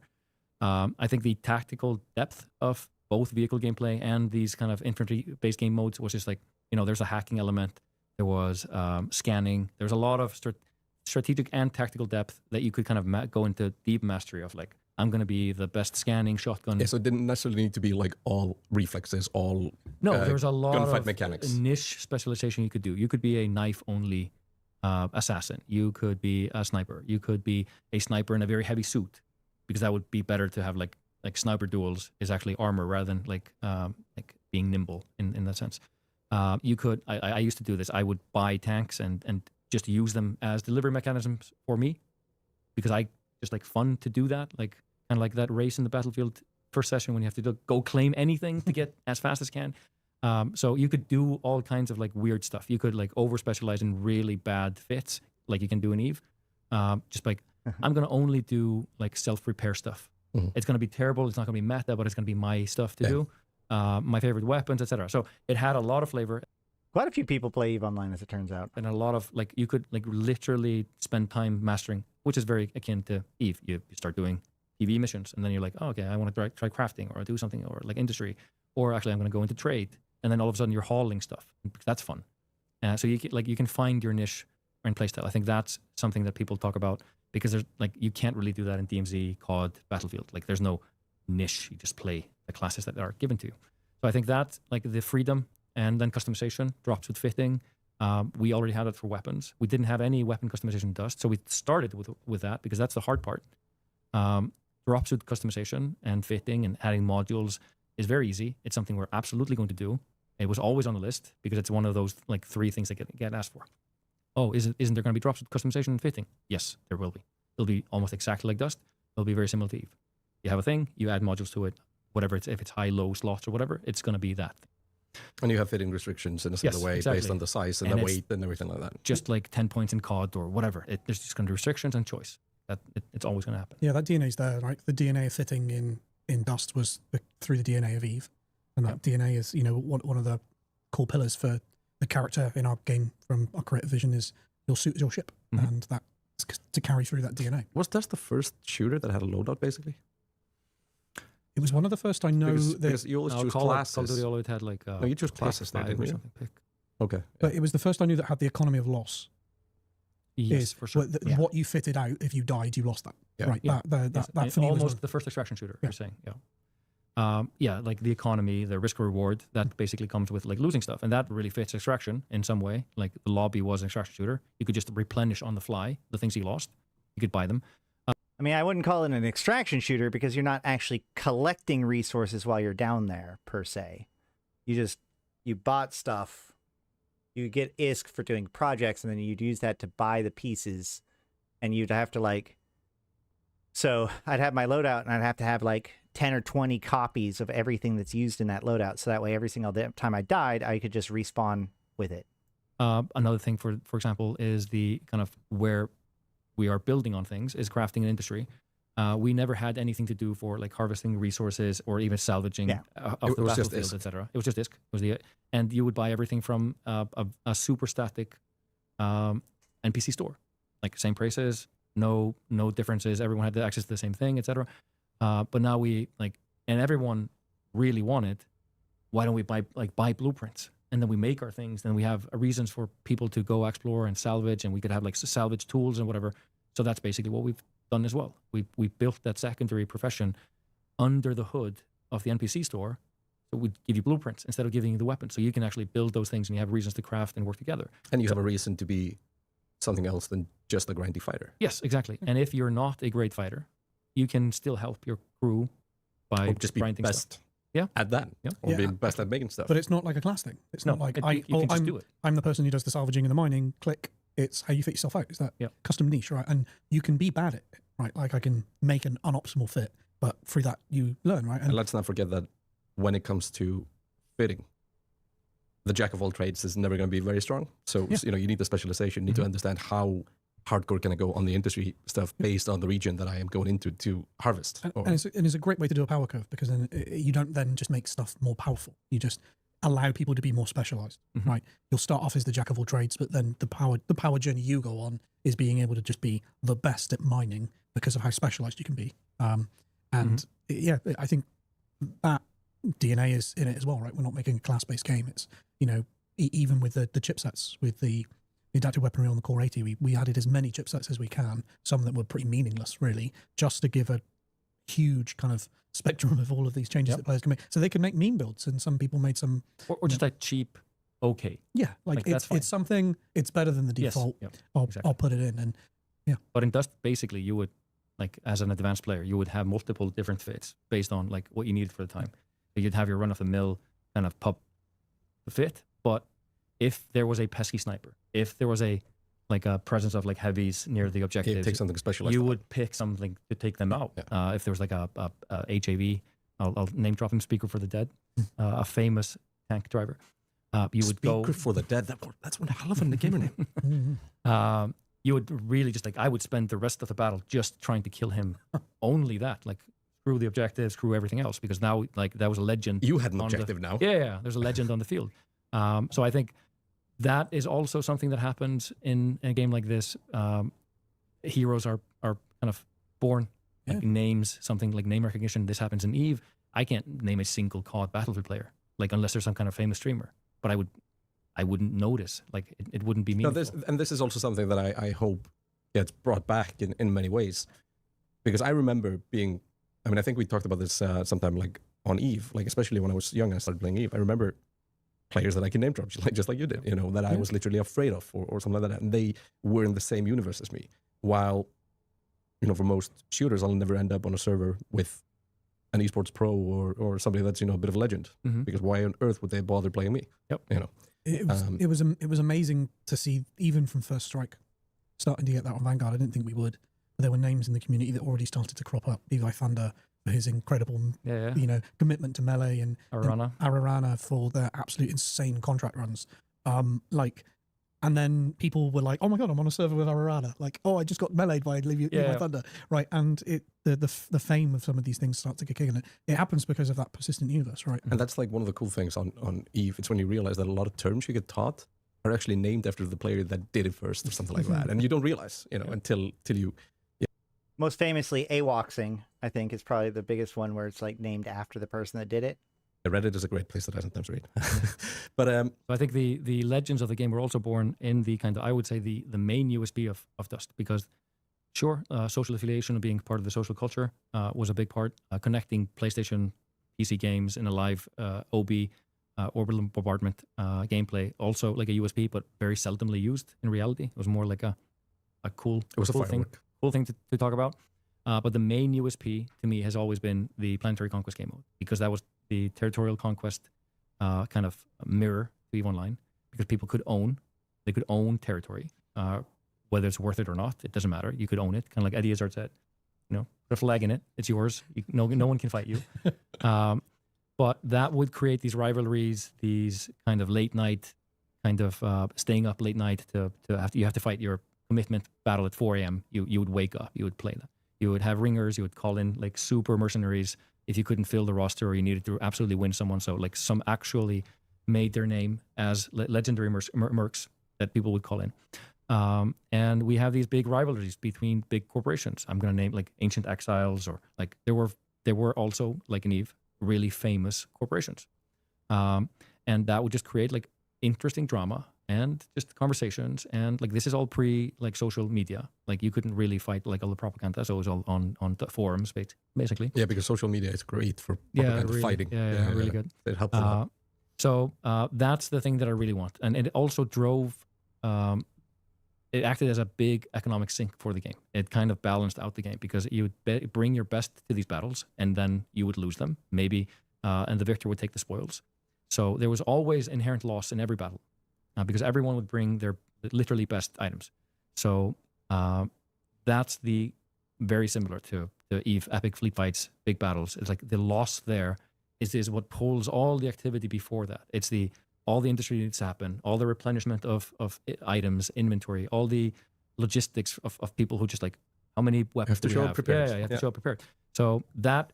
And this is a big thing about Eve. This is a big thing about Dust. This is a big thing about Vanguard. It's all about context. It's about giving this greater context to what was doing. This is why those people that were big into Dust were big into the Dust, right? They got hooked into it because they got into this silly shooter that they found for free on the PlayStation Network.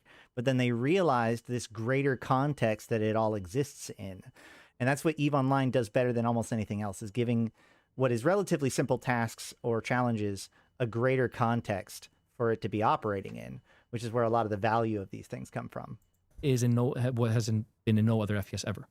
So that's the purest USP, the most important, unique selling point of Dust 1 and 4 is planetary conquest, territorial ownership, and these kind of rivalries that happen.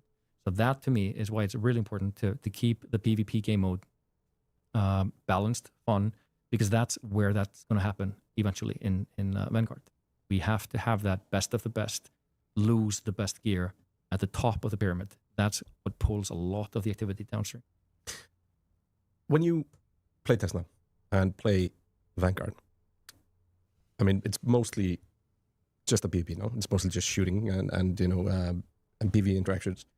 But what's kind of the stuff that's tickling the Ratati that was playtesting at middle of the night to the Shanghai servers? Yeah, I play a lot. I think what I like is this, I would say, opt-in PvP that can happen. But I also just like, during COVID, I felt like into DMZ. And DMZ really worked for me as a game because it could have those thrilling moments of like actual PvP and just like getting hot dropped almost on a rooftop somewhere. It also had these kind of elite enemies that would kind of roam. And it kind of nailed, like it hit the spot on really many levels because it felt exciting every time. But there was also just like a lot of chaff that I could kill and just like practice aiming and practice new weapons, etc., without just like risking it every time or just building from scratch from PUBG. So it really kind of was very similar to where we were going. I think they couldn't figure out, and I'm guessing completely now, how to manage inventory with, you know, the next COD. Like, do you reset this? It's like, so I think they ran into a little bit of like economic management issue, but maybe like participation wasn't good enough. I literally have no idea. I'm just guessing. But that really kind of hit the spot of just like, I can casually just kill PV. I can go after the really difficult hotspots that were in some of the maps where like the best gear was. You would know that there was PvP there. So if you wanted that rush, you could go there. You could solo, you could go with like squads. Like it felt like a lot of freedom was happening there.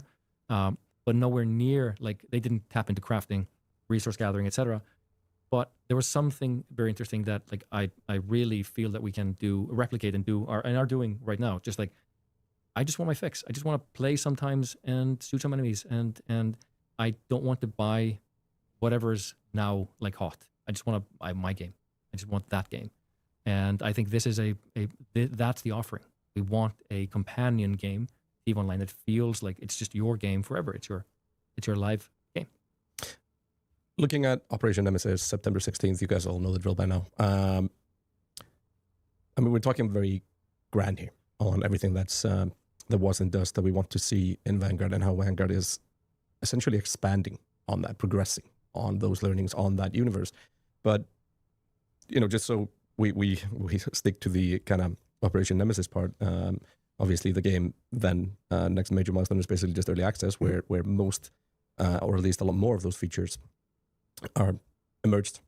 What is it that, as a Dust player, or somebody interested in that, what are we going to experience in Operation Nemesis, and what is the feedback that we're looking for? Because there it's all about basically the core gameplay of PvP and PvE, but there's also a bit of story immersion. Or so this is what's coming in 11 days. I think for the Dust player, there's still going to be a lot in Operation Nemesis. The new weapons and the ways that you get them, like we talked about, Dust players talking about wanting to be able to manufacture weapons rather than just buy it from a static store, and that's how our manufacturing works. So you can earn limited run blueprints of a certain weapon, so it will allow you to maybe manufacture that weapon 3 times, but if you die and lose out on the surface, you have to come back and manufacture another one. But what you can do is you can complete expeditions to earn like permanent run blueprints, so now you have permanent access to be able to manufacture that weapon. So you're not just going out finding a weapon and going, oh, I've got the weapon now. You have to kind of earn it, and then once you've earned that blueprint, you can manufacture that thing. You still have to think about your resource game, because you do need resources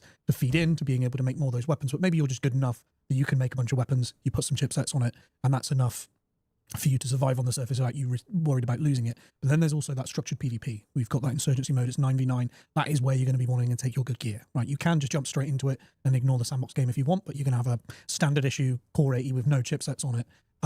You're going to have no extra tools in your arsenal because you're not manufacturing it. You're not manufacturing it because you're not going down to the surface to earn or mine or scavenge for the resources. So going through that journey is generally quite exciting in itself. It's like the structured PvP. I can go into it right now, but if I want to be really good at it, if I want to, brutally excel over my enemies, I need to engage in this resource game. I need to go in, I need to kill PvE, I need to engage in the story, I need to engage in these expeditions, I need to earn the blueprints, I need to be able to manufacture them. So you need to go on this journey as a player yourself. But I think any Dust player as well will never say no to just wanting to exist in the universe. So putting them in that universe, putting them on those planets, and having them be part of those stories, those expeditions from Deathless or Sorrow or Sisters of Eve. And even if you're just... Deathless, Sorrow, Sisters of Eve. That's it. So we've been kind of playing around with this idea. I knew the Sisters of Eve, like they keep on mentioning Sisters of Eve. So there we go. We've got Deathless, Sorrow, and Sisters of Eve. So that's interesting, especially since like the bigger piece of it is they're going after Upwell, right? According to the actual event. But on the surface, you're doing contracts for the Deathless, Sorrow, and SOE, which is weird because that means the Sorrow are using Vanguard clones. That's going to be a weird one. Completing those expeditions, those activities to push the narrative along. Some people that'll be motivation enough. Just being in that universe, pushing those stories forward, and being a Vanguard mercenary in New Eden. Yeah, and joining Discord. Yeah. Coming to the community, be part of it, raise your concerns. There's something missing. Like, we are there. Yeah, I think it is, in many ways, some of the things that I'm kind of most intrigued about when we will be looking through all the feedback that we get from Operation Nemesis will be the feedback from Dust players. And it'll be very interesting to hear just, is it scratching that itch? Yep. Basically. It's For me, it is, for sure. Because because I just see a bit beyond, but like, I would say 80% of the things that Dust players that I've talked to and read. Well, yeah, because maybe they have their own network. Maybe that's, so to transition from where we are now to Bastions, at some point, the tech needs to get, like the Fulcrum is one virtuality, but eventually these other groups are going to need to have their own virtuality. And Sorrow is the research and development wing of Concord, like their Black Ops division. You would expect that Aegis would be involved. That's their ground troop forces. But yeah, either way. Are covered. Not right now, but they're covered in the way we're thinking about it. Yeah. They're pushing us as well, which is good. And the things that they're pushing us for, luckily it's the direction that we're going in, but the details on how we do those things is always improve through feedback. But like social connections and social structures, as well as the thing that always gets asked and the thing that we're always getting pushed on is deeper connections to Eve. That was something they always wanted from Dust. Yes. They wanted a deeper connection to Eve, a deeper economic connection, and they're pushing us on that. And that is, I think we've talked about in a podcast many moons ago.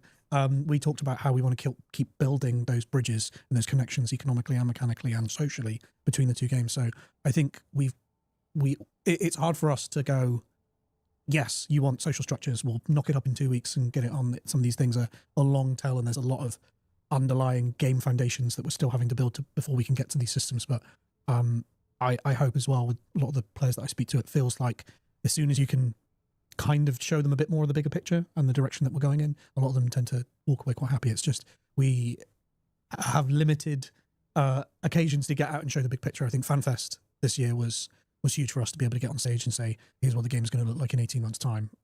It's the grandest picture of the game we've ever been able to paint. And it was really nice to engage with the Dust community around that and hear them go, okay, Bastions, right, this feels like this is what I want, and this, explain that to me, or, social structures and corp affiliation, how does that work? And that's the problem with like a live service. Anything's theoretically possible, and you could never really predict what's going to happen in an expansion 5-6 years from now.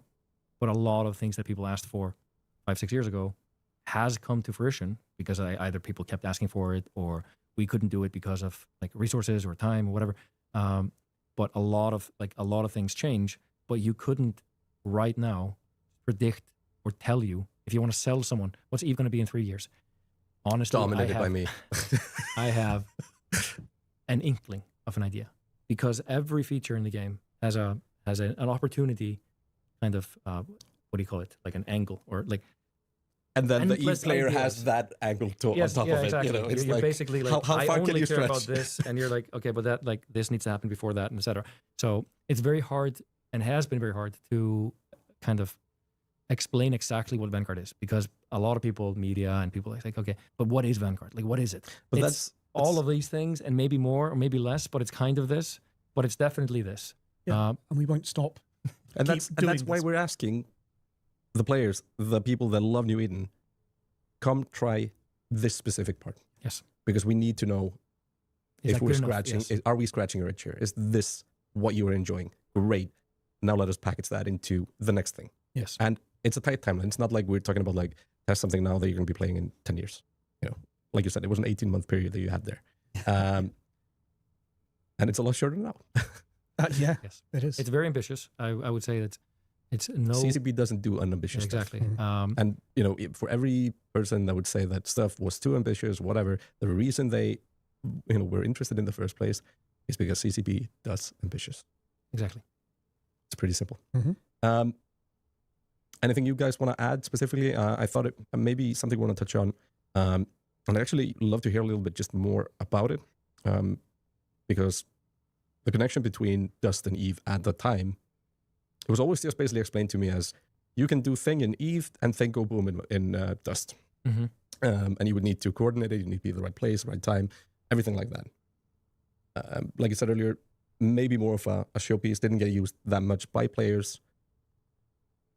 But once you start mentioning economy, once you start mentioning standings or power or shifts of that nature, something that tips the balance a little bit. Mm-hmm.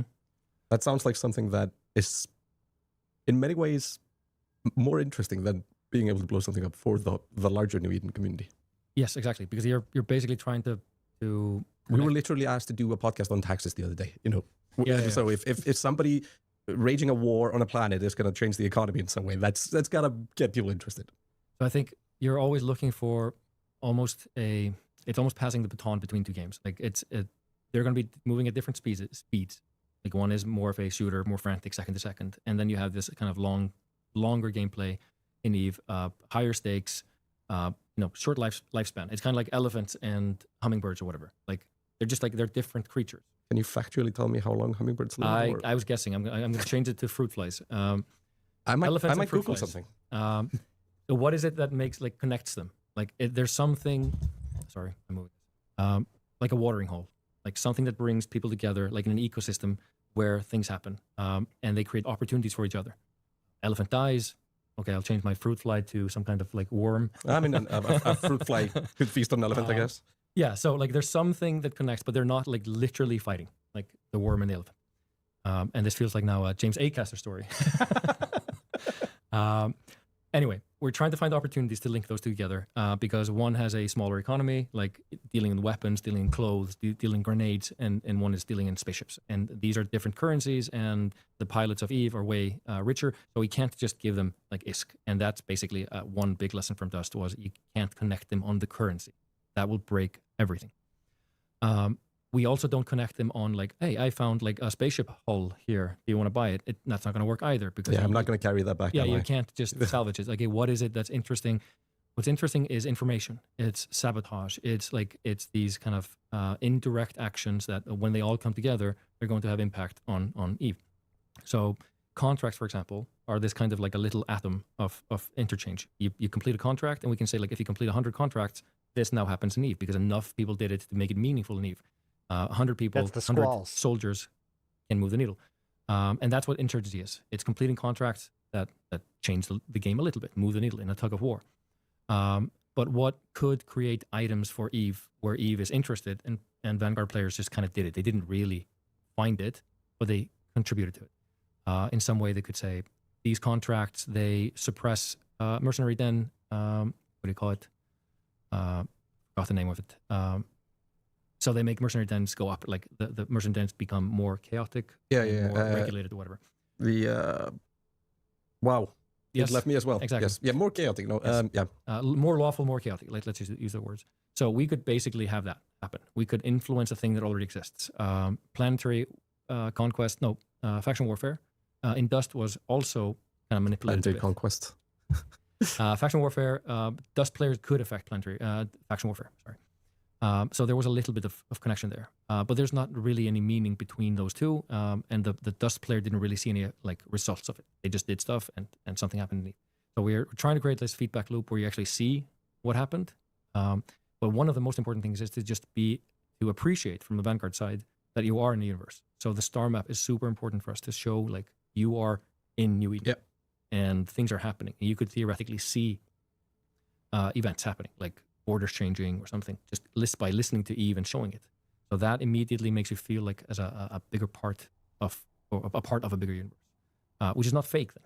Like you could fake stuff like this in Destiny or whatever, just like, oh, the world is always changing. And Yeah, Sharvis, I do remember that. So like they talked about salvaging and other salvaging opportunities, and then they talked about like rare events, like a comet coming in and then providing new resources. But it was all very hypothetical. have NPCs do stuff, but this would be actual results of people doing things. So I think I lost my train of thought anyway. So I think that's where we can take the game, is more links like this, but they have to be crafted. They have to be small. They have to be managed.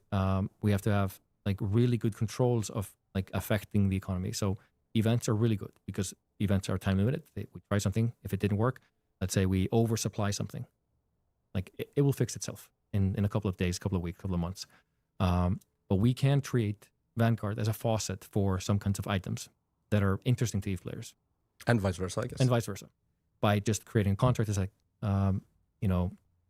sabotage this thing, and then like that obviously makes them appear here in some smuggler contraband or something. Like that just happens. We stole a lot of stuff here, and now it appears here. We used POCOs. Like you could have items just appear in NPC POCOs in EVE, and you just have to loot them or kill them or blow them up. So there's infinite ways to experiment. I'm always waiting for somebody to need a ship in EVE to fly my stuff between the battlefields of Vanguards. All these kind of things. It can go both ways. And freelance goals, freelancing that was introduced in Legion, is a huge, like, the reason why we invested in it, because it's really good as a feature, and it really makes, we built it to create a social connection between new players and veterans. So they would create freelance goals for new players to kind of do instead of NPC missions. But we have always planned this feature to be a way to interact with Vanguard, to create missions on behalf. And you would basically say, let me tell a little story. Let's say a kill mail is created yesterday, and we say, okay, there's a blueprint here that I want. There's nothing stopping me from saying, I want to create a mission. I want this blueprint, or I want this implant recovered. And if you pay some ISK, or like, what do you call it? Escrow to get this, we issue that contract over to Vanguard. And the contract doesn't have to say, like, get this implant for this person. It just says, complete this exploration, salvage, game mode, or whatever. And if that happens, if someone does that mission, you get your reward. But there's some kind of connection between those two. And it can be async, and that's really important. Like, synchronous gameplay between the fruit fly and the elephant isn't really smart. It's going to be very hard to balance. But if we can create async gameplay through contracts, that's the kind of language that we want to establish between the games. Yeah, it's super interesting. Thank you for that insight. I learned a lot on this. Biology. Yeah, Yeah, I mean, I have not answered the biggest question of this show, which is that hummingbirds have an average lifespan of 3 to 5 years. Pretty Which short. finds like when you think about it, it's a very broad average lifespan Very long. when you look at how long Yeah, they live. percentage. Yeah. It's like 50% of your life is your average lifespan, you know? So, that's interesting. And, you know, for balancing terms, elephants up to 70. So the important stuff is there. The last important biology bit I want to tell people about is to make sure that they have time off around September 16th. You can do that. It's probably too late for maternity leave or paternity leave. But you could go, get sick or something like that. Yikes. I might need to Google how that works. You can get paternity leave in some countries when you adopt, and that might be a quicker process. It's a good, so if you start the process now, I don't know how else to put it, you might have paternity leave for when the open beta happens. So if you Next get summer. it going now, you might be able to adopt a child and get paternity leave in time for September 16th. There's also just trailers that we really need to announce early access exact dates with like at least 9 months. Yeah, I'm sure we can. Yeah. Yeah. We got you. We got you. Anyway, September 16th is when Operation Nemesis kicks off. Awesome, guys. This was great. Hope you guys at home like. All right, that one was good. And then there's another one that came out just a couple days ago that is worth poking at. Let's make sure. Oh, as a kind of a bit of a filler in between these two videos, I also want to show, let's talk about the latest scope video because it's interesting and I also have some things to say about it. In fact, let's go ahead and I'm going to write down the timestamp just in case I want it for later. So we've got scope 158. All right. So this is the latest scope video. Carnage peaks in Providence and Losec. Of course, for anybody who may not know, Scope is the in-game news organization. And, you know, Scope has been a very popular way for CCP to kind of introduce the lore, what's going on, and like highlight different things. It was originally kind of a passion project of a specific developer, but it kind of became more and more mainstream. I don't actually know what its status is as a project. But there has been a lot more Scope videos related to like player activity. This one is no different. And this also goes into like what CCP has been talking about, especially at FanFest, when it comes to like integrating the lore and player actions more and using the lore to highlight player actions more. So this is like they kind of revamped Scope probably about, hold on, actually, now that I'm thinking about it, let's go back. Oh, no, that's Vanguard. Hold on. We go to EVE Online. We can go to the in-game Scope news channel. And we can see that, like, things really changed a lot from this video to this video, especially with the Bowhead ambush, which was the start of, like, the Vanguard stuff. We have this new style of Scope video. And so, you know, I haven't really talked about this that much, but now this new video has caused me to have a lot of thoughts about like how the Scope is going. And so let's talk about that. Not like in a, like some criticisms, but a lot of positive things too. So let's go and look at it. The Providence region has seen months of mounting conflict, culminating in a major escalation following the arrival of the initiative in Mesaba. For those of you who do not know, this is real stuff. This is what has been going on in Nullsec, involving Absolute Order and a bunch of people that didn't like them, as well as some Empyrean stuff, I think, at the end. Their focus quickly turned to the nearby system of YTAC MPWL, home to a Keepstar-class citadel operated by Absolute Order. On the 19th of August, the initiative reinforced the Keepstar with a rogue battleship fleet, anchoring a Fortizar to support siege operations. 2 days later, during the armor timer, over 2,000 Capsuleers clashed in a multi-hour confrontation. Absolute Order and Red Menace Coalition were joined by third-party forces, including Fraternity, Siberian Squads, Test Alliance Please Ignore, Snuffed Out, EVE University, and purple-helmeted warriors.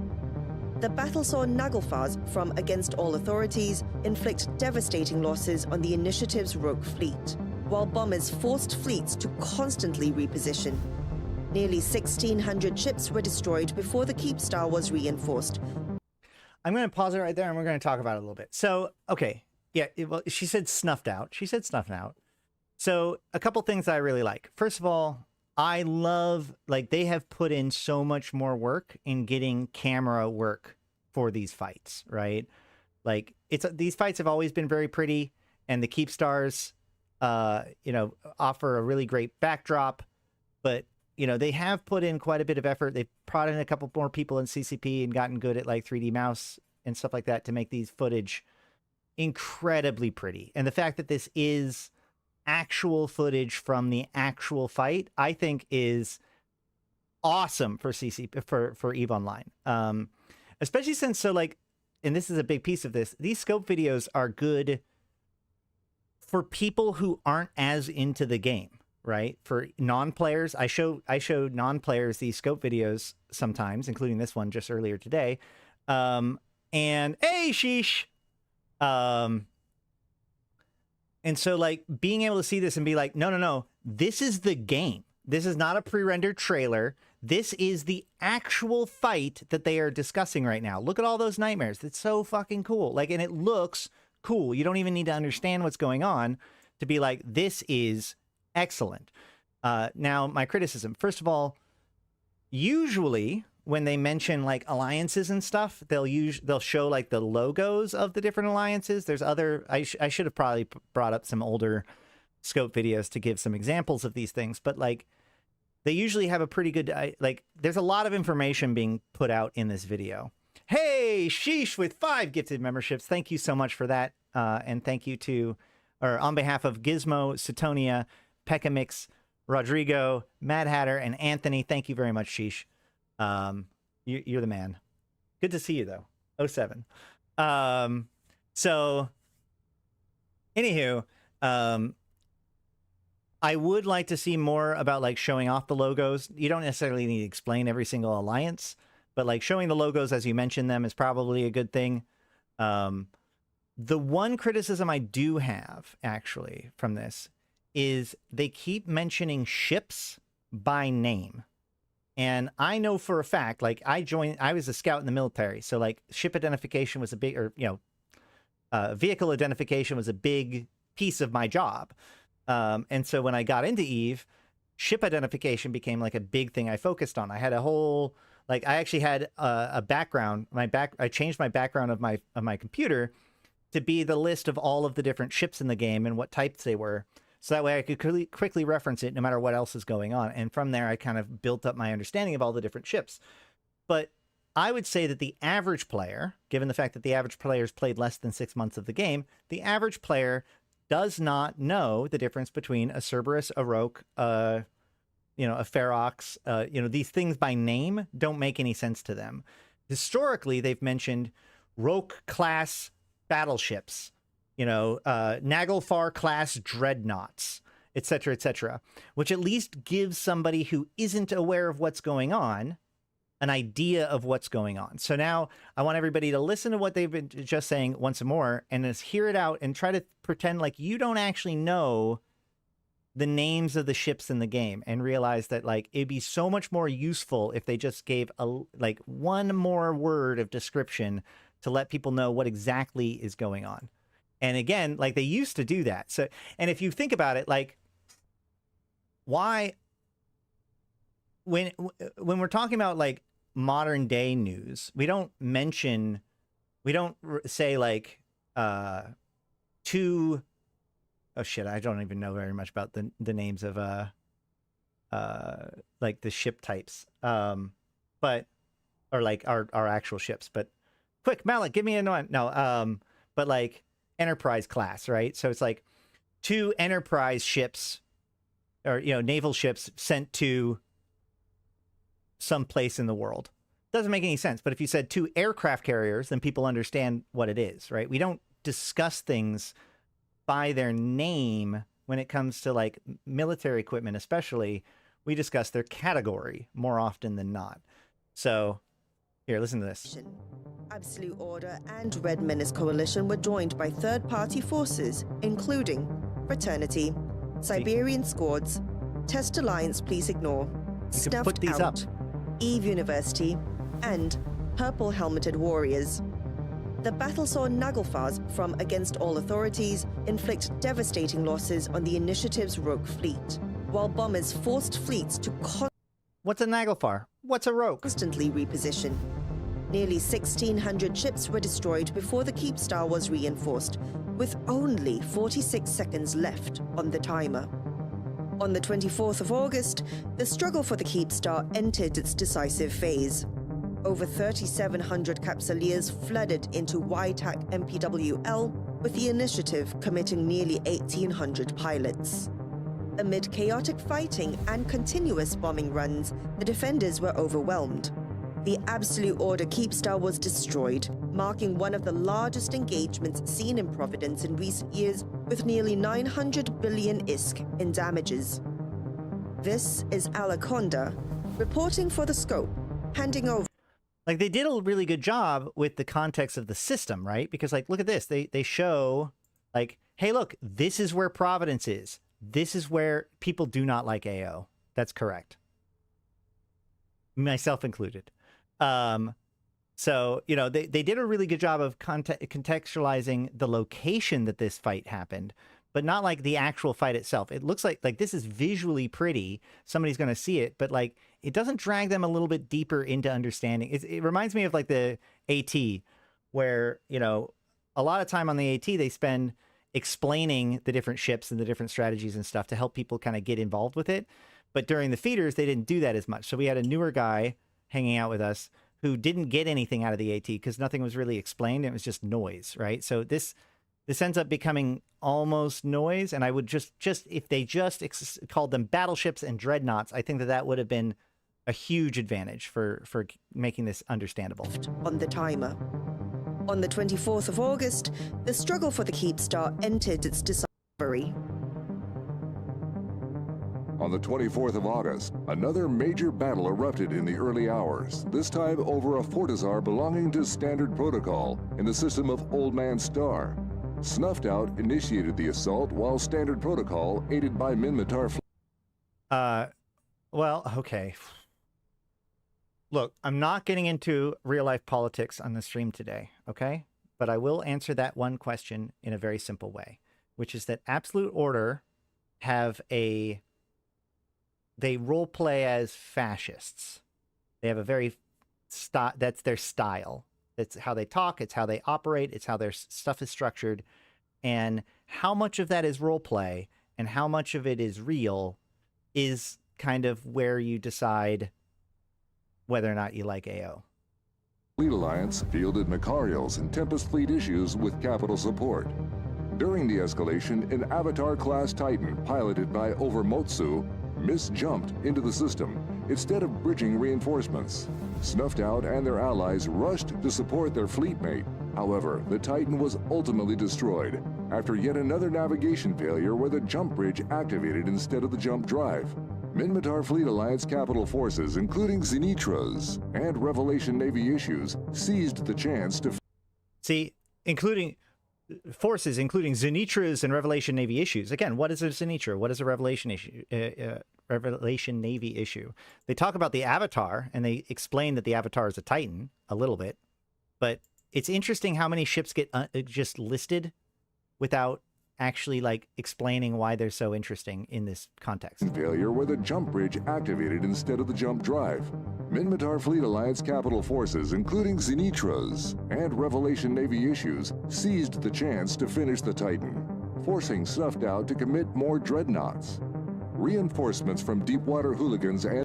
Which that's even weirder because like they mention 2 dreadnoughts, but then say that they have to escalate with dreadnoughts. It almost sounds like the Zenitras and the Revelation Navy issues are not dreadnoughts, right? They should have said responded with their own dreadnoughts at the very least. The initiative entered the battle, with Barghests and Zealots joining the fray. Barghest battleships and Zealot heavy attack cruisers. Minmatar fleet forces re-engaged their capitals. I mean, I agree, Mac. That's why I'm not saying like they should stop and like explain capital balance at the same time, but at least mentioning the class of ship is both a very typical thing to do and help like people understand, because there's what, 20, 30 classes of ships? There's 500 individual named ships. Marking a second dreadnought clash. After heavy losses on both sides, totaling over 1 trillion ISK, Snuffed Out secured the field and destroyed the Standard Protocol Fortizar. This is Alton Hovery, reporting for the Scope. So again, I only bring this up. I wanted to talk about it a little bit just because, like, mostly because I think that these scope videos are really cool and I like them. And I actually overall love the new style that they've done with, especially when it comes to showing off like how pretty the game is and how good these fights are and everything. That's really good. It's just my minor criticism because I feel like that little bit was lost in this translation. And I feel with just a little bit that just naming the class of the ships would go a long ways in helping people understand what's going on. You can finally, yeah, the Ikitursa class heavy assault cruiser, right? That would be the full title of it. It's not. You get what I'm saying? Does that make sense? Does anybody disagree with me on that one? Like, I'm just saying. I think that it would be like that. That has also historically just been the way that they like talk about things. They would say an Avatar class Titan, a Revelation class dreadnought. Like, that's how they talk about ships. All right. So that is the latest scope video. Some other notes from it. Pandemic Legion finalizes their departure from PanFam. We know about that. That's really funny. Capsuleer activity in Delve intensifies as alliances battle over territory. Nullsec stuff. Skindustrialists form creative collective for skin design, experiment, and mastery. There's been this weird thing about, like, this idea of Skindustrialists and stuff. I don't know if it's going somewhere with this. I feel like this is almost more of a follow-up to Jovian Ritalin, a pacifier class covert ops ship. Yes. Military experts are calling these dreadnoughts. Military experts call this a sinosaural field. All right.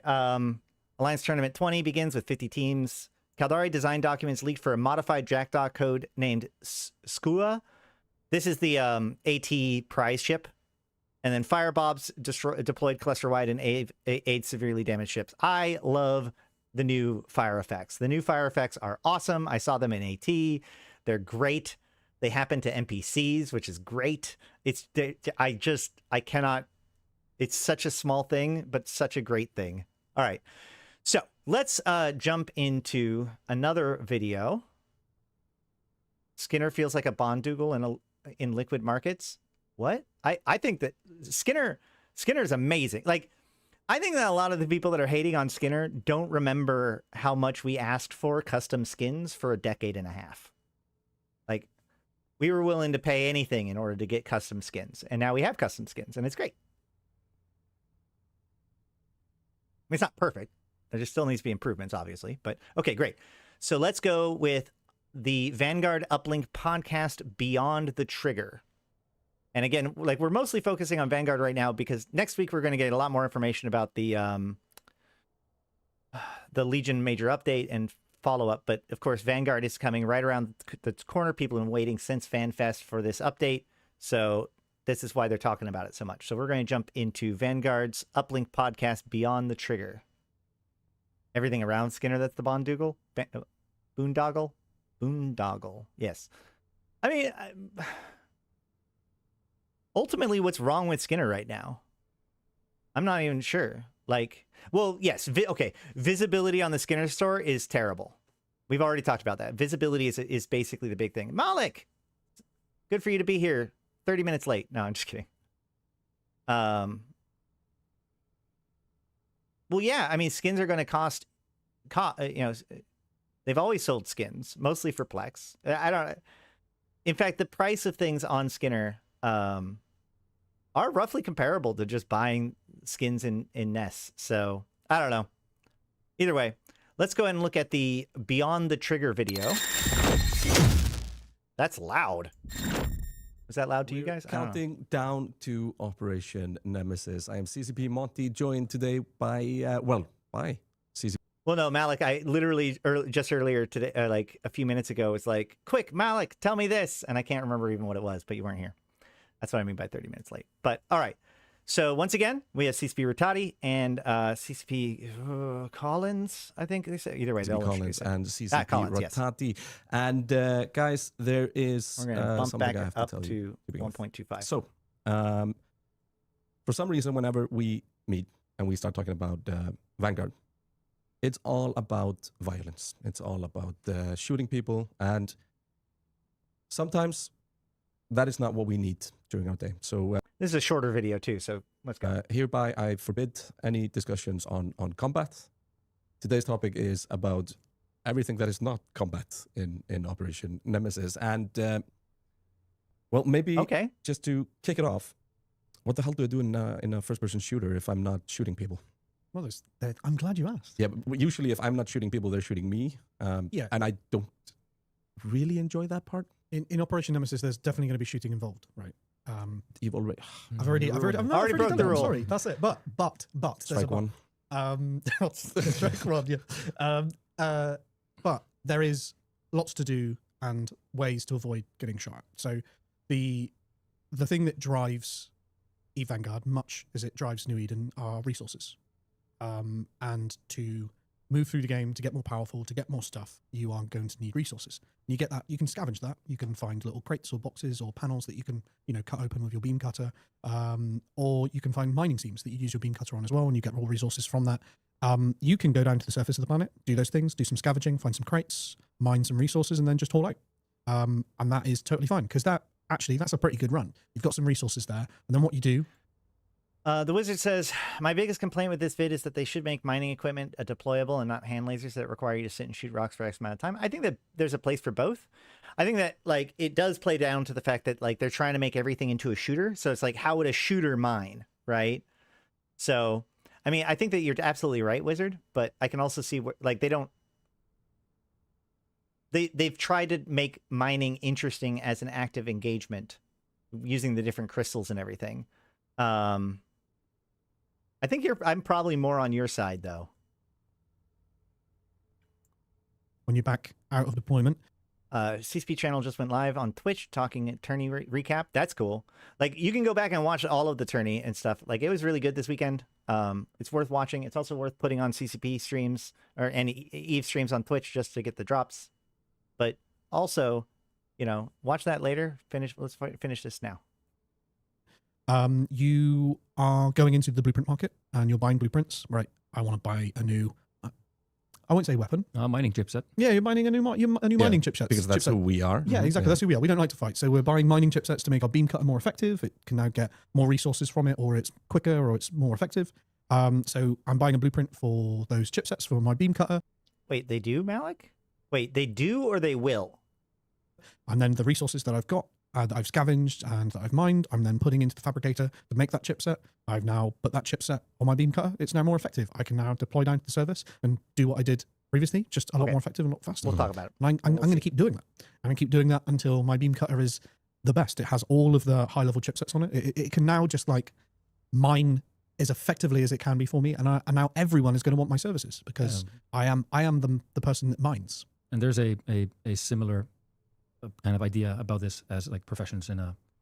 I do like the mining world event that you can find where you have to hook up the wires and then make sure to keep calibrating it while it does its thing. That's a pretty fun one. Sandbox MMO or classic MMOs even. It's basically skinning or harvesting or whatever. You go do that thing and then you level up and now you can do the next one up. If you've noticed in the ore deposits, there is a layer on top that is easy to get to. But there's deeper layers. There's harder ore to actually mine. So you actually need to level up your chipsets, your mining cutter to get to that stuff. So there's actually just a little bit of progression inside of the mining profession right now. Yeah, and map knowledge as well is really, really important. That's something that it's part of the progression. There's kind of this untracked kind of mental progression that you'll have to go through, which is knowing where the mining deposits are on the different maps, knowing where you can scavenge. And how talks a little bit about that. I mean, it's getting closer. Operation Nemesis kicks off on September 16th, so not that far now. No. I think this is an interesting topic: map knowledge. How would you kind of explain what the player actually needs to go through to gain this knowledge? Is that more about, you know, oh, I remember that there's always a spawn around these kind of places, or is this something that I can, you know, beforehand go and strategically plan by looking at the map and kind of seeing how the world is? Yeah, there's like lots of emergent different things that can happen, and we're constantly trying to make things feel a bit more dynamic so that the world doesn't feel like it's always the same every single time, because that can get quite repetitive and that can get quite boring. We want there to be a bit of spice in that something's happened that you haven't expected, and PvP is a part of that as well, right? You know, like I'm avoiding combat, so I see a bunch of players over at a point that, you know, or a choke point that I need to travel through. I now need to find another path around. Knowing that path around, knowing what threats are likely to be there, and knowing actually on the way, maybe I've discovered something I didn't see before. You know, on our Solstice map, there's it took me a long while to discover this. 3 layers deep through some salvage is like an empty kind of hollowed out cave that is like a I'd like to say a gold mine. It's a mine. It's a resource mine, and it's got all these different resource deposits in. And it's fantastic because it's quite cut off. It's quite. I'm not worried. It's not on a throughput, so I'm not worried about getting, you know, third partied while I'm trying to do my stuff. So I just put down a motion detector just in case, and I can just mine there. And I only discovered that naturally. Now that's part of my map knowledge. I know that's now. So I'm knowing, right, if I need to do a mining run, I'm going to go on that map. I'm going to bomb for that area. I know the routes that I need to take to avoid enemies. I know the common kind of chokeholds where a lot of PvP is happening. I know where the activities are likely to spawn, where players are going to circulate around, so I can avoid those, pick those routes. I now know these things, and I know how to get into that area to mine those things. I know what things I need on me to make me more effective as a miner, right? Whether that's upgrading my beam cutter, or that's taking things like being able to place mines down or take motion detectors. You know, akin to always playing as a sniper in Call of Duty, right? You always carry your claymores. You always cover your 6, right? And it's stuff like that. Like, I'm not here to shoot people. I'm here to mine these resources, but I always got to cover my 6. I can't hear someone creeping up behind me with a beam cutters going off. So I need to put down a motion detector. I need to place mines at all of the different entrances. And, you know, I know I'm not combat oriented, but if someone's going to creep up on me without paying attention, I'm going to get a cheeky little kill. Mm-hmm. I like it. I actually think this is a really interesting... He still makes it about violence. ...part of the whole discussion, of the whole kind of just world that Vanguard is, and everything that kind of gets summarized in the extraction shooter bit, because I think in many ways when that discussion comes around, and it's something that very often sticks to it, people forget this whole MMO part, which is the same as you would do in every single MMO that I at least have played. You know, let's just look at EVE Online. I go out of my ship, I go somewhere, I get something, and I bring it back to be able to do something with it. In many ways, I did an extraction by getting back home safely. From safety, out, back to safety. Exactly. Yes.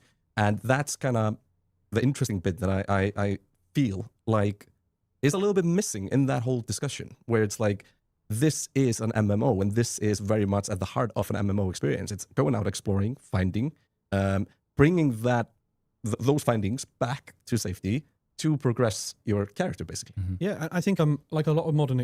All right, I'm going to take a hot take, and it's going to actually be counter to my own best interest, which is that, like, great, you can say all of this stuff about it being an MMO all you fucking want, and that's great. And yeah, I get it. It's a larger context and all that stuff.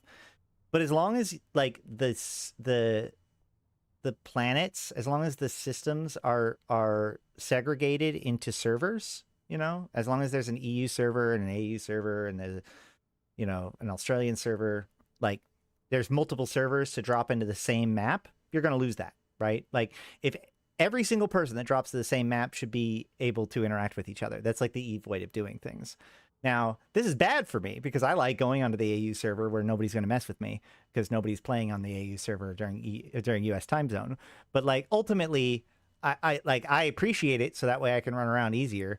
But at the same time, it is probably the most immersion breaking piece out of all of it, in the idea that, like, ultimately I'm on the Australia server version of this particular planet, and it makes it so I'm not actually on that particular planet, if that makes sense. So, like, I get that it's probably, like, just something in the way it is right now, but the fact that they never talk about it and they never address it, I just feel like calling it out for what it is. Like, all this stuff about it being an MMO is great, except if you can switch around servers, then it's not really an MMO in the same classic sense. Extraction shooters are very combat oriented, and the playstyles around them are kill or be killed. Yep. And that's it. And that's not the case. Even like Guild Wars is still an MMO, even though there's like most of it is instanced, and there are like non-playable lobby zones. But like, and yes, MMOs have shards or whatever. But the point is that like I can drop into a planet. Here's the thing. I can drop into a planet, get killed by somebody, be frustrated by that, leave the planet, swap the server, and then drop onto the same planet, and now the person isn't there. That's the difference between it being in an MMO and not. Like, WoW has shards, but it costs $25 or whatever to swap between shards. Even like Final Fantasy XIV has a whole process in order to swap from one shard to another. And like arguably, like, yeah, even in like Final Fantasy XIV or whatever, there are multiple instances of open world areas for balance purposes. But I'm just saying, like, if you really want to give that EVE Online MMO, not just MMO, but EVE Online MMO, like the single sharded universe of EVE Online provides the feeling that you're not just playing a game, but you are in that system, at that planet, blah, blah, blah. You know, because it's a collective understanding of the situation. You know, if somebody else is on that planet, like they can't. If I'm playing EVE Online and somebody sees where I am, they know for a fact that they can come and find me and I will be there, right? If you watch me in Dust 514, or sorry, in Vanguard, you would actually have to know what server I happen to be on in order to come and interact with me. And I feel like that just makes it worse for me a little bit. But again, like I benefit from this because there are quiet servers, but I feel like a lot of this dream of what they want Vanguard to be doesn't quite get realized as long as they are separated like this. But that's just my opinion. Case in our game, the playstyles that we're building this playground around are the playstyles you will more commonly find in an MMO. Like, you know, reset the clock. Scott's going to talk about the Bartle taxonomy on player type. Right. It's not a shared persistent play space because also like the map ends and then it resets, right? Like it's still a little bit more too much of a shooter, like classic gamey shooter, to be an MMO. And it's not just the fact that there isn't mining or other side activities to do. You know what I mean? I feel like it's more about that. The fact that maps reset, the fact that like there are servers to swap onto in order to like link up with your friends, etc. It is an extraction shooter at its core right now. Yeah. Types again, but I won't go into too much detail on it because I ramble on about it too much. But there are, you know, the type of playstyles that exist in a multiplayer sandbox and MMO. We're leaning into those playstyles more, and some of them aren't strictly about kill or be killed. They're about, you know, achieving or in our case, industrialization, or something we hope to flesh out later, a bit more about exploration. It's not about imposing yourself over other players or enemies. It's about imposing yourself or being imposed. It's funny so Bartle's taxonomy. So back in the day with Ultima Online, this dude named Bartle was tasked to figure out why people play Ultima Online. And he figured out that basically it breaks down into 4 different categories. Now, realize that any given time a player will actually manifest multiple of these things. So don't think that a person is a monolith in these sorts of things, but these are like play styles more than anything. But these are also reason why people play. So there's killers, explorers, achievers, and socializers. So he just listed the 3 besides socializers back to back. He says it's not just about killers, it's also about achievers, i.e. industrialists, and explorers. So he's playing directly into that Bartle taxonomy idea. By elements of the environment and the world, and that's very MMO. It's not always about what enemies you're killing or what players you're fighting. It's about the world, what you're exploring and what you're getting out of it. And I think just doing those industrial runs, that... Raikuma does bring up a good point. What if there were better regional servers for EVE Online, so then people like didn't have to be based on their time zones, or like different people are different. And that is a good point. Like the shooter, so EVE gets by on the 1 second tick. The shooter being far more twitchy and responsive is probably the reason why it's more based on like regional stuff. But ultimately, I'm just saying, like, I feel like that's a problem that needs to be solved a lot more than like having a good industry playstyle, but I could be wrong. That's not something I'm seeing in a lot of other strictly extraction shooters, right? Like we look at games that are, you know, are coming out in that genre. It is a go in and fight, and it's all about it's a new take on just shooting each other, basically. Yeah, exactly. It's also opportunity for collaboration. Like if you don't want to fight, you could have a friend that comes with you and helps you like guard, safeguard, whatever.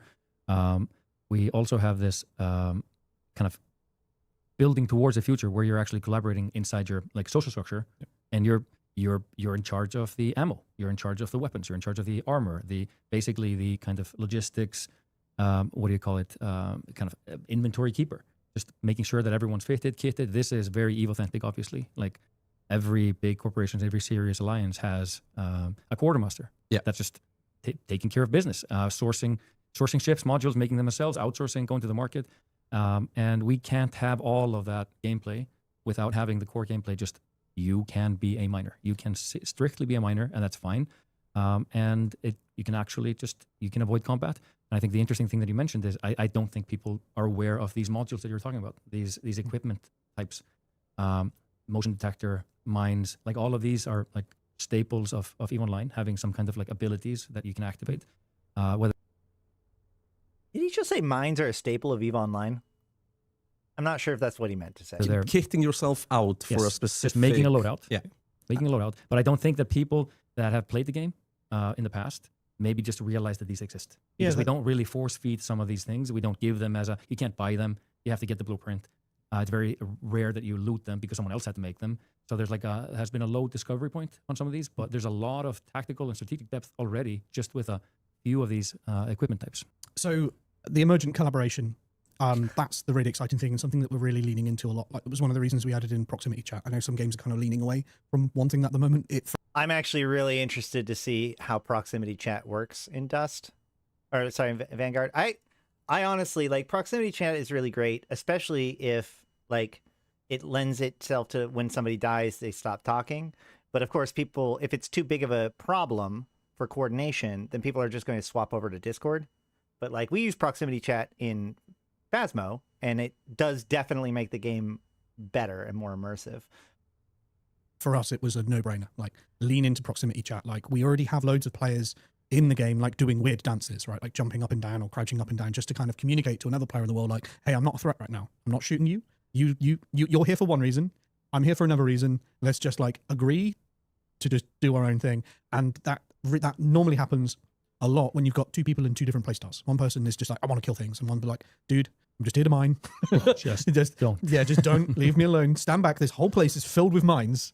For your own sake, stand back. And before, the only way you could do that was just like equipping the mining laser, showing that you don't have a weapon ready, and just like crouching up and down and hoping that they kind of understood. But now, can you just show us again? Yeah, so yeah. you equip the mining laser. Equip the mining laser, and then crouch up and down. If you a white flag, basically. It's basically like a white flag. And but yeah, now when I come across somebody on the street and he goes, I think, oh yeah, that's not a threat. Yeah, every time I'm walking around London thinking these people are all here to kill me, unless they're and have a mining laser. Yeah, exactly. Yeah. But we're adding in proximity chat, so now you can be like, dude, leave me alone. I'm not going to hurt you, and they can hear you, and they can be like, okay, all right, I'm going to leave this person alone. Or they, squad of three. That is such an optimistic view of how proximity chat's going to go. Holy shit. And you can beg for your life. You can be like, no, please, please don't kill me. I'm not a threat. Or you can just like, one of the things that's fair. I'm hoping people start to do is create mega parties. I used to do this on PUBG all of the time. We realized that it was really easy to make sure you were all on the same server, even if you weren't in a squad together, because the squad maximum was 3, but there was like 15 of us. There was like 15 people at a LAN party, and we all kind of wanted to play. So if you all pressed matchmake at the same time, it was highly likely you were all going to end up on the same server. And then all you have to do is just find each other and then go, right, here's where we're dropping. And then you've got 15 people all in vehicles just like parading all over the map. That didn't have prox chat. I want there to be, because we have that squad limit size of 3 at the moment, I want people to be forming mega squads. Like 2 squads meeting each other on the field and going, hey, do you want to meet up? Do you want to we'll go here, and hey, do you want to just like roam together? And then you just like, they find someone else and go like, you join us. And then eventually everyone on the map is just walking around together. What am I seeing? Like, I'm seeing Forrest Gump in my head. just running. With the run, yeah. And then there's like loads of people behind him for no apparent reason. Like, I think. I don't know necessarily if that's good. The wizard says, I don't get it. They understand people are going to want to stack squads. They should just make that the baselines to what people can do. I think that there's like a certain amount of challenges and stuff. So first of all, like a squad has an internal amount of lives. and tools and stuff. And so it's kind of like the difference between an alliance and a coalition, right? Why don't they just allow alliances to get like as big as coalitions? And the thing is that like, or why don't they allow coalitions to exist as a thing mechanically in game? And it's like at a certain point, they want these things to only exist because of player structure, right?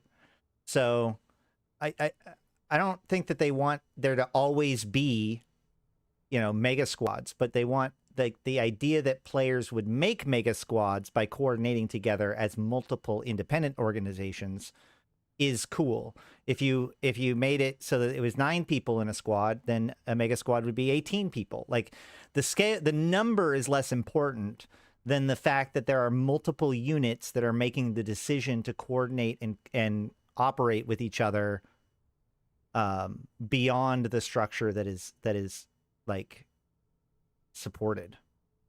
I think I'll go home. Yeah. Yeah. So I think I'm looking forward to that. Proximity chat's going to add that.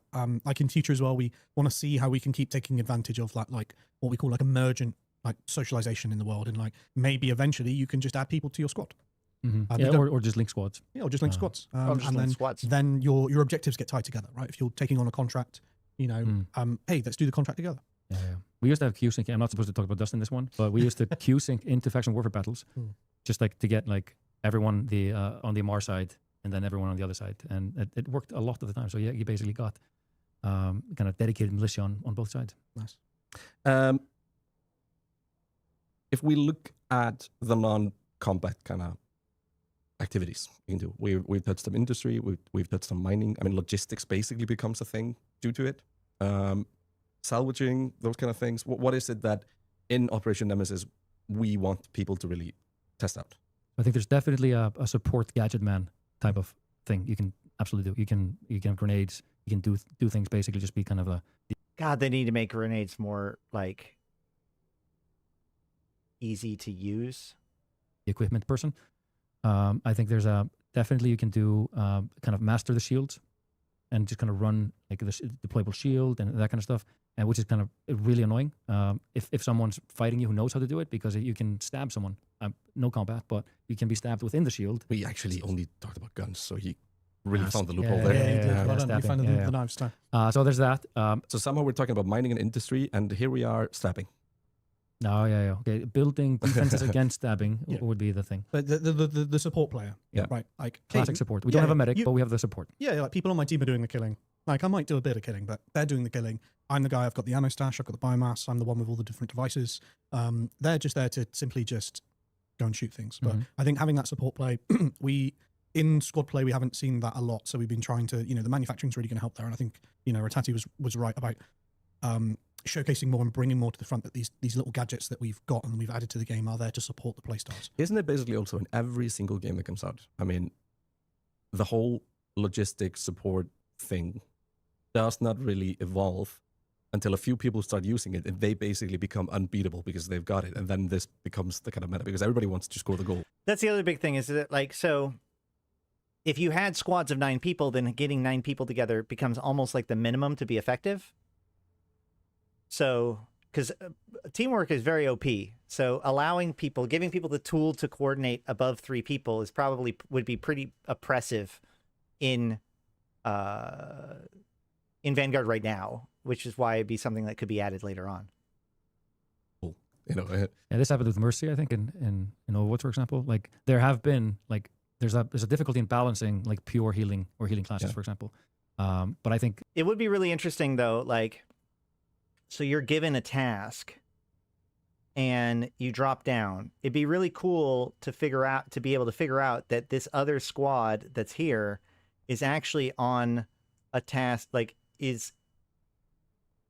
working on the same task. You could both be successful, right? So like you'd have to figure out like, oh, these guys are actually here to do the same thing. Let's work together to make it happen. A playstyle that we don't support yet, but I think it's an obvious one is logistics or classic healing. We had this in Dust, we have this in Eve, very Eve authentic. The Doctor, Team Fortress, basically just like following someone and healing them and being able to drop gates or whatever. So I think there's absolutely a non-combat operative role we can flesh out even more. So again, touched on the mining, touched on the industry, touched on these things, but I would really want to understand what kind of progression. You touched on it earlier, you need to upgrade the chipset on your mining laser, potentially go for a better mining laser and such in the future. But how big of a part in the whole kind of economy and I'm kind of trying to look at it from like an individual economy progression rather than like talking about an economy as a whole. So do I need to do the mining? Do I need to do the industry if I want to progress? You don't need to, but you will happen to loot things. If you're a normal FPS player, just like shooting, killing, you will happen upon people and kill them and loot their stuff. And maybe you realize it's a pretty smart idea to actually invest a little bit of effort into this. The rule that I like to follow when it comes, or the rule I like to talk about when it comes to Eve is, no, you do not have to do that in order to progress. But somebody has to, right? Now, how it gets to you, that's its own thing. But like, somebody's got to mine the stuff. You don't have to mine the stuff. Somebody's got to mine the stuff. That goes back to like people talking about Vanguard, right? I don't want to have to play Vanguard in order to do something in Eve. You don't have to, but somebody has to. If you want to defend your building, you may not want to do it as a Vanguard. You may have to hire somebody else to do a Vanguard. Somebody's got to do the job.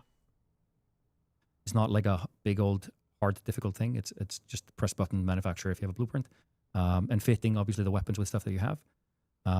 But will you be the best of the best without like investing in your progression and being able to switch ammo or you know have a better zoom on your scope or whatever? I don't know. It depends really on your quality. But like a top FPS player would win regardless. Like it's still a lot about skill. Or know somebody who does. So I'm going to use Minecraft. Here we go. Minecraft is a bit of an analogy here. Me and my friend play a lot of Minecraft, but we play it very, very differently. He's a builder. He logs in at the stupid hours in the middle of the night, and he just crafts these crazy things.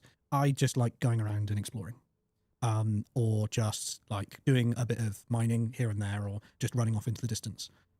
I am better at that because of the stuff that he's built for me. Yeah. So I'll come in and I'll log in on the server one day, and he's like, "Oh, there's loads of diamond armor in that chest for you. I got you." And I'm like, "Oh, cool. I didn't have to worry about that." And I'm like, "Brilliant." And now I'm running around and I don't have to worry about like dying so much. In Vanguard, that's kind of the same. Is you can lean into the resources in manufacturing and build out all of the stuff yourself. But sometimes if you don't want to, find someone who does or who can. Be that player on your team that's like, "Hey, I've built a shotgun for you. I'll carry it in and I'll drop it for you on our next deployment. Here's the shotgun." Right, and they're like, "Oh, brilliant!" Like, "Oh, here's some more ammo." Like, "Oh, I'm the player who like, oh, I've just got no ammo left and I haven't got the resources. Don't worry, I'm sitting on so many resources because I decided to play at 2 a.m. and do nothing but mining for 3 hours. I've got loads of ammo. Here you go." Yeah. So you will have to rely on like how you get better gear, how you grow in that power progression is linked to manufacturing. You can do it yourself or find that friend who is sitting on a crazy amount of resources that doesn't mind doing that for you. And I think that leans into that support play, right? Yeah. That like you just want to run around and shoot things. I like leaning into that industrial game. I've got you. I'm the one that's carrying the ammo. I'm going to supply you guys. Hey, here's a couple of mines. But here's these things. But if we take it away from the friend that just wants to play and kind of has identified that you're better at this, and we look at this more from I'm in an MMO, I'm in a world. What's in it for the person that specializes in those things? If it's not part of a squad, I mean, is everybody on the squad working towards the same contracts, or are they working towards the same? That's goals? Looking forward. But obviously, we talked about social gameplay. We talked about corporation guilds, what do you call it, bastions. The intent is obviously that we open up trade, common inventory, etc. between people who choose to affiliate with each other. It's absolutely part of the roadmap and the vision to build that. So we now just have the activity, and I think, correct me if I'm wrong, you could drop stuff into boxes for other people on the surface. So like having a baseline loadout with default specs that you can just 3D print versus having a custom kit that took you hours of finding the best overclocked, over-engineered versions of the parts. I actually really like the way Vanguard's doing it over Dust. Like with Dust, you had your loadout, but then you would have to, have a whole bunch of the extra parts. So that way, because every single time you died, you would have to have another instance of those items in the same way of like reshipping, right? You'd have to have like 50 cormorants ready to go. So that way, when you lose one, you just hop in another one and go. Whereas in Vanguard, it's more like the entirety of the fight. So if you fail to extract and you fail to get your stuff back, then you lose it. But if you die, that doesn't like immediately get rid of it. you would have to like fail that match in order to lose it. And so that way it becomes far less about mass producing stuff. So that way you can have 10 copies of it for a particular drop, and more about like, I have my hyper nice tweaked out version of a thing, and then I have a more baseline loadout that I'm willing to lose. We already have the ability to trade items and kind of supply others with your stuff.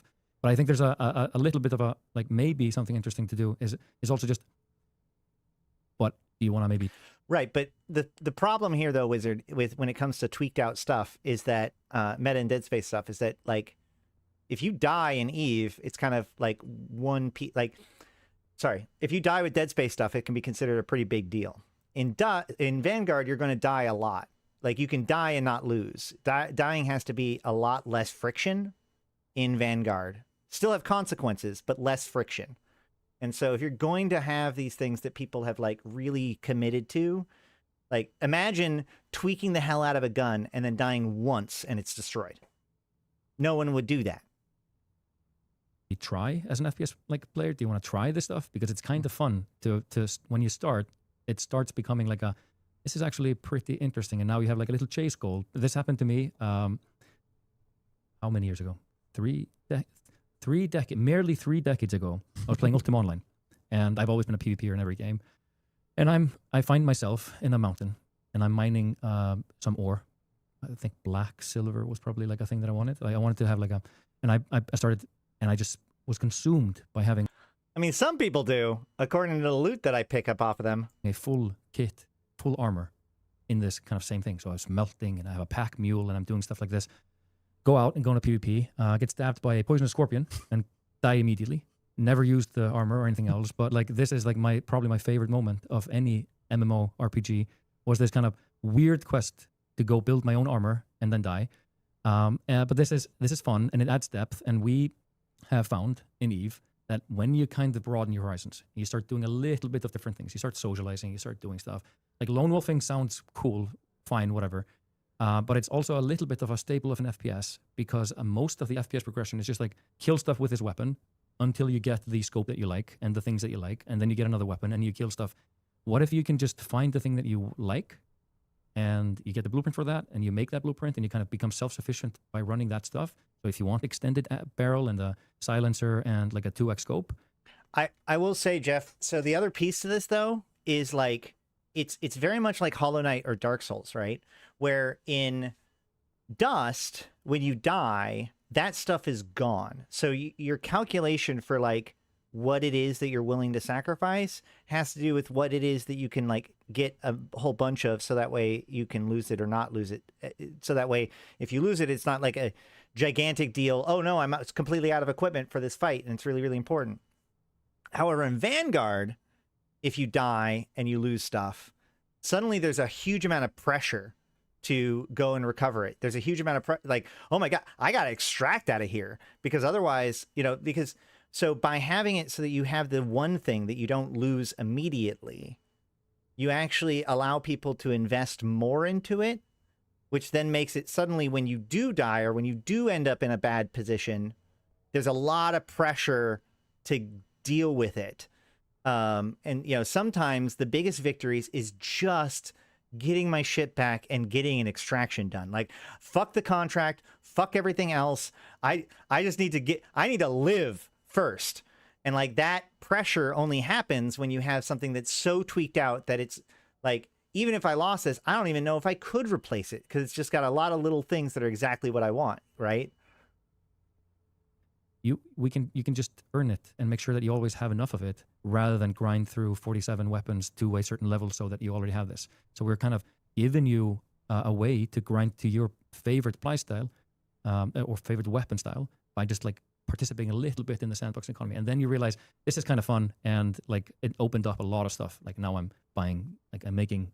I mean, last time I worked on my gun for like 2 or 3 hours, and then I went out there to play with it.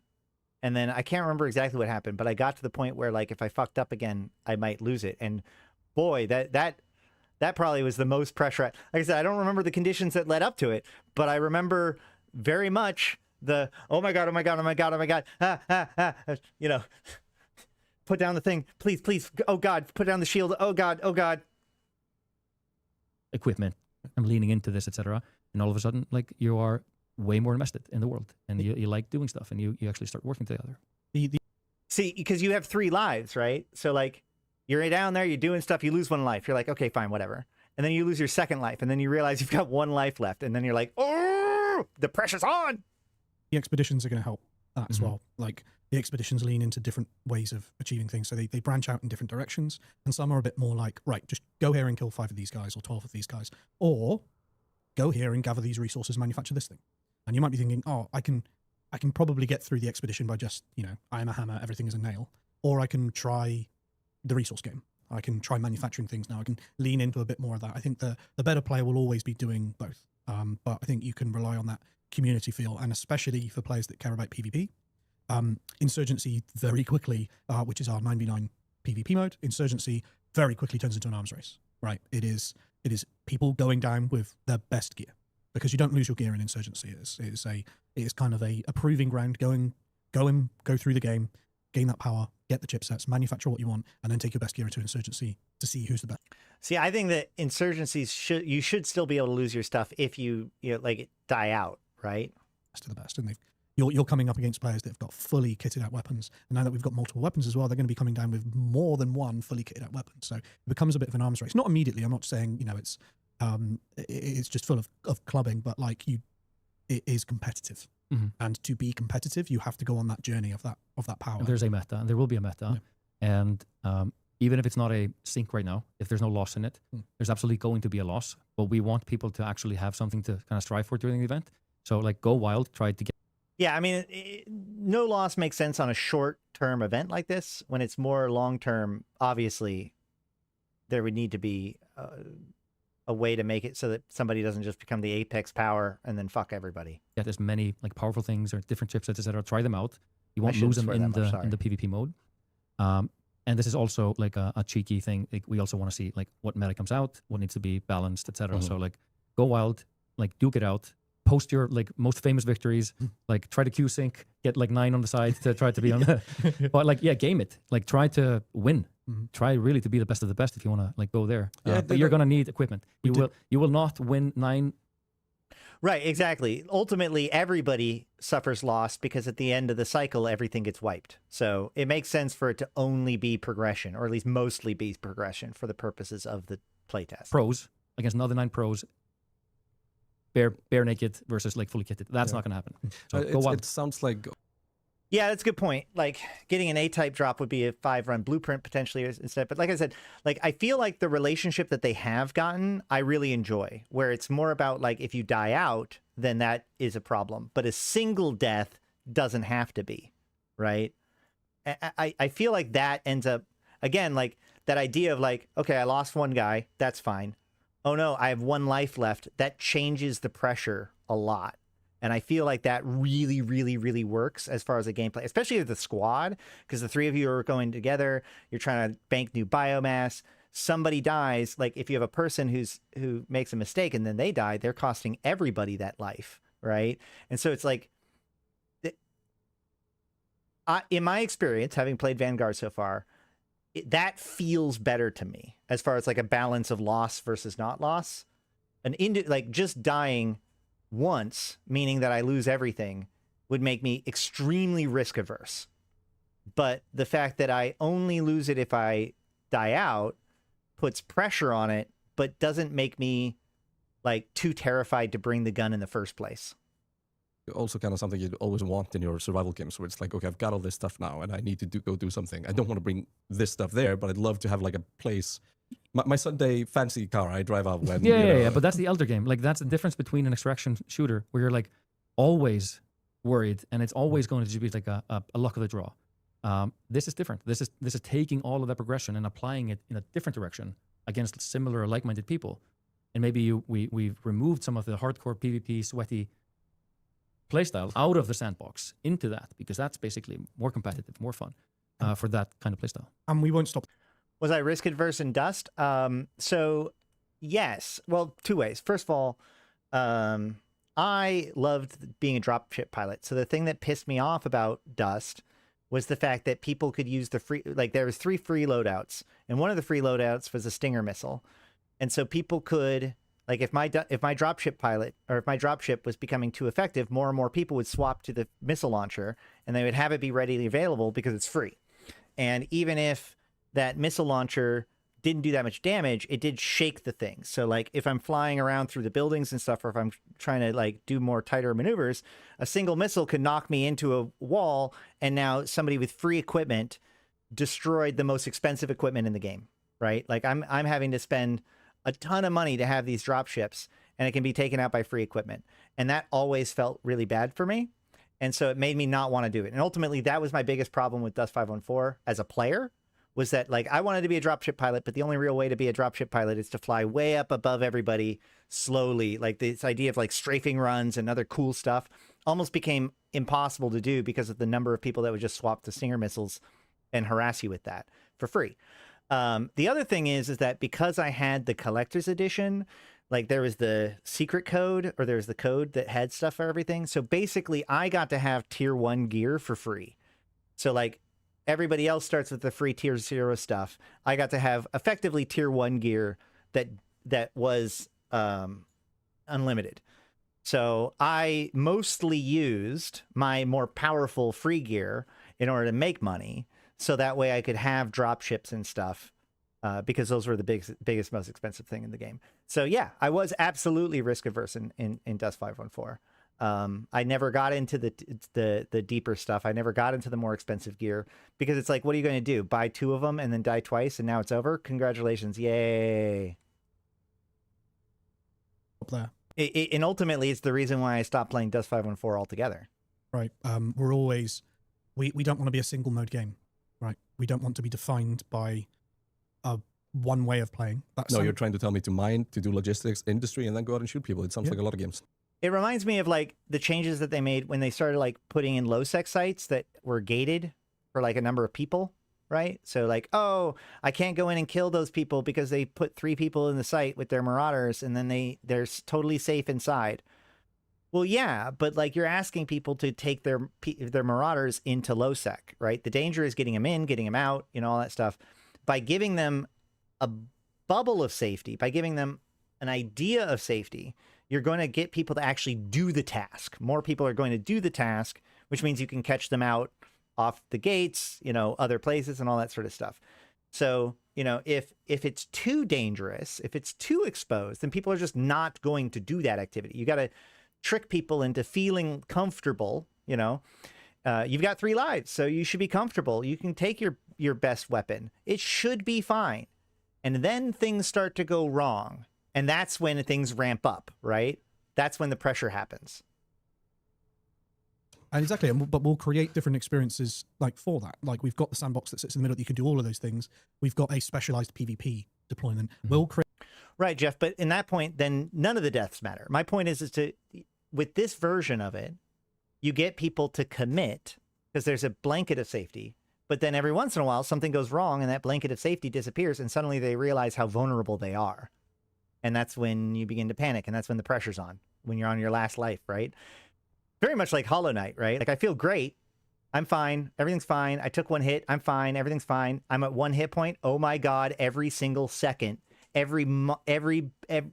basic mob that basic bad guy that barely does anything fancy now is like a critical threat. It's the difference between walking along a line on a road and walking along a line 500 feet up in the air. You're like, suddenly you just feel so much more exposed.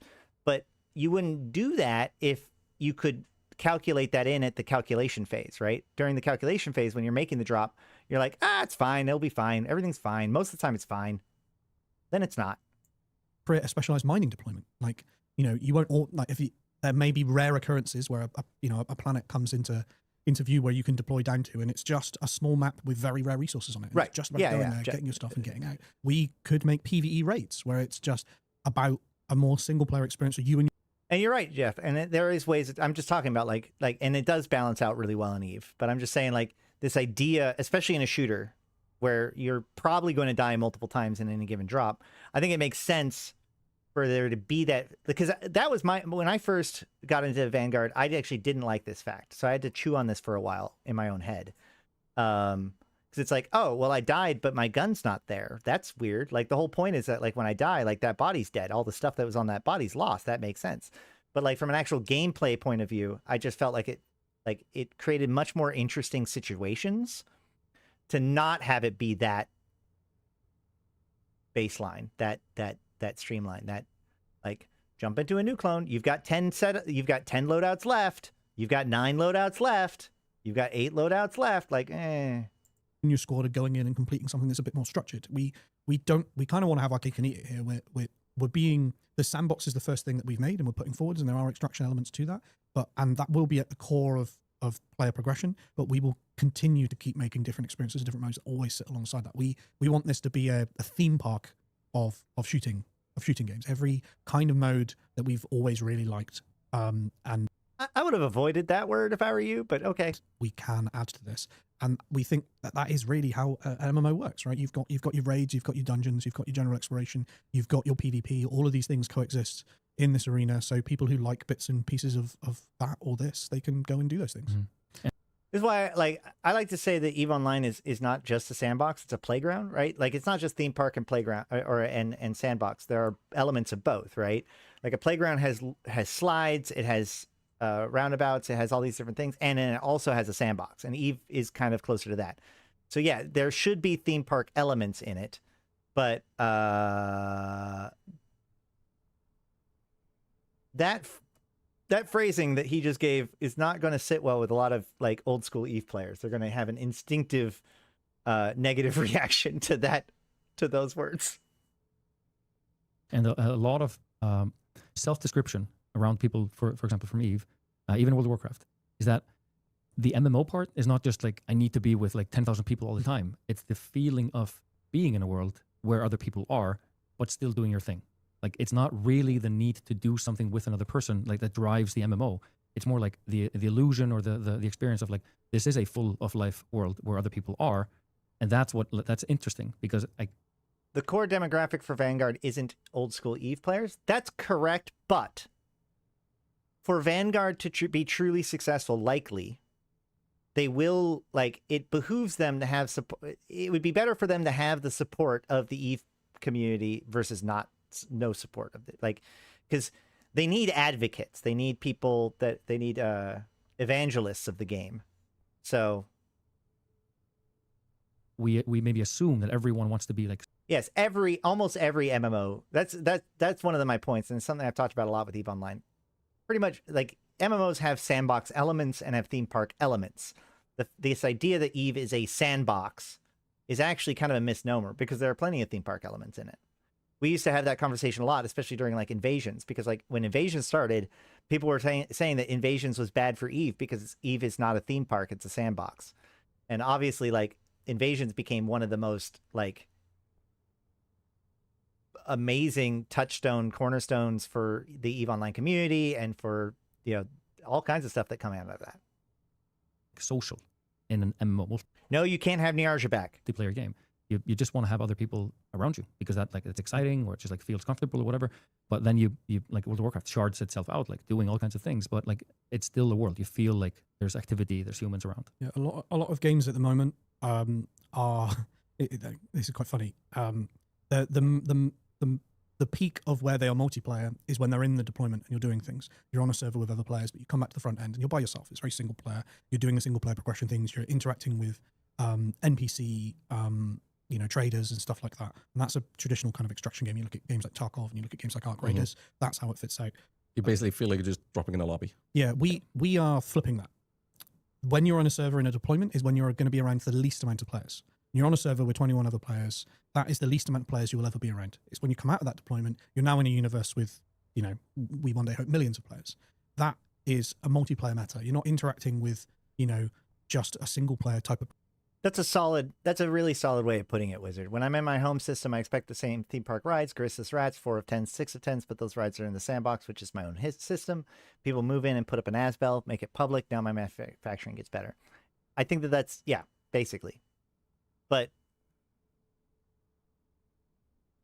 both the theme park elements and the sandbox elements get to have authority, right? Like one of the things that people have been sometimes get upset about is like the idea of like the weather and stuff. Like maybe your system won't always have the same sites. Maybe there'll be a special event that happens that make it so that some sites spawn and some sites don't spawn or whatever, right? That's the living universe side of it too. Progression. You are existing and being in a universe with everyone else. All of those planets, all of those, you know, eventually bastions, that's not just sharded for you and your single player experience. That's the one bastion that everyone sees and everyone has access to. That trader, that manufacturing line, that friend that you're talking with, that leaderboard, all of these things are connected. And so you will be around the most amount of players when you're not in that deployment. And you don't get that in a lot of games at the moment. I think that's when what we're pushing for, and why we keep wanting to call this an MMO, and why we keep referring back to games like World of Warcraft and Ultimate. Yeah, we're all thinking about jumping around Iron Forge or something like that. Yes, and exactly. that kind of And you know, some games have gotten quite close to this. You know, some games, Destiny is a great example of something that's got quite close to this, but it's never really felt like an MMO. It's just felt like it's a single player game that has other people in their own lanes, kind of doing their own thing. But they're all the hero.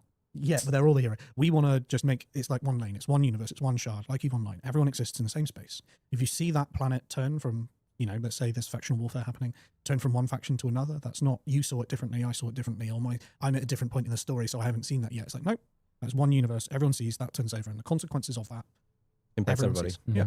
Yeah. I think that's really critical. Super interesting chat, guys. I think we covered a lot of stuff. We talked about weapons too much at the end. That was a We can bring it back a little bit. Like the great equalizer is the market. Like the assumption is always there's going to be a player market because there's enough loss in the system to make sure that we don't need to reset the economy. Like this is supposed to be an engine, just like the EVE economy, that has faucets, has sinks, and potentially connected to the EVE economy. Potentially connected. It never resets. So the important thing is that that's even the fourth playstyle of the industrialist. There's the inventor, the blueprint researcher, the manufacturer, the hauler, and then the trader. So there's like these are non-combat things that people will be able to do. Yep. Super interesting, guys. Operation Nemesis kicking off September 16th. It's coming, guys. It's coming. All right. And that's about it. Do we have anything else that we want to cover today? Oh, yeah. All right. So a couple of things to cover before we drop things off. New boost bundles in the NES. These are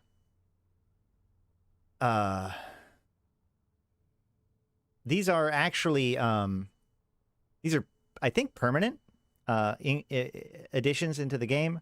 So one of the things that the only thing I'm going to talk about this real quick is that somebody noticed, or like people were talking to me about it.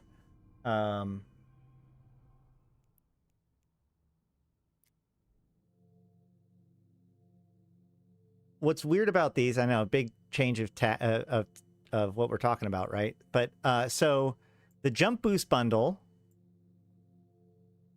comes with 600,000 skill points and 2 Genius Boost accelerators, right? And then the cheapest boost bundle. Wait, what? Hold on. Yeah. Comes with 600,000 skill points and 1 cerebral accelerator. Wait, hold on. What? Oh, this comes with 12 times 600 and 2 Genius Boost accelerators. This comes with 1 600,000 and a Genius Boost cerebral accelerator. And then there was something people were talking about, or did this change now? Yeah. So it's what somebody noticed was the Master Bundle, which is 1,500 plex, comes with 1,000,000 skill points, then another, basically 1,750,000 skill points and 2 standard boost cerebral accelerators. And then, but this one here comes with a Genius Boost accelerator. The difference here is if we go here, we can go, the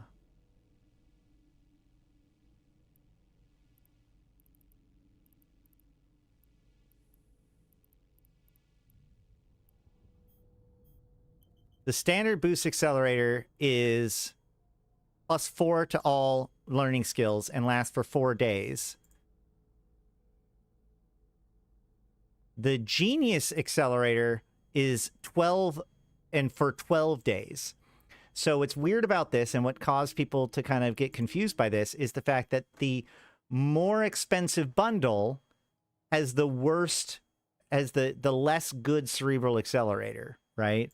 So if we go here, oh yeah, this also has geniuses. So the difference here though is that these more expensive boost bundles over here focus more on unallocated skill points. Because if you think about it, like a skill accelerator and unallocated skill points are basically the same thing. And a skill accelerator just requires time to acquire those skill points. And so these more expensive bundles, the ones with standard cerebral accelerators, have a tendency to have more of their skill points loaded as unallocated. And the standard cerebral accelerator is just a little bit more. Whereas the ones with the genius, like, has a lot less unallocated skill points, and more of the skill points come from the actual accelerator. And that's something to keep in mind with those. And I know it's kind of weird now that they've added in these new bundles too. Maybe I'm going to have to evaluate it again now that that's happened, because there's kind of these two different bundle types. But just keep that in mind, that like the reason why you see standard cerebral accelerators is because a lot more of the skill points is just unallocated versus coming from, like, unallocated as in like you get it right now versus you get it over the course of 24 days, right? Because a genius cerebral accelerator lasts 24 days with Bio 5.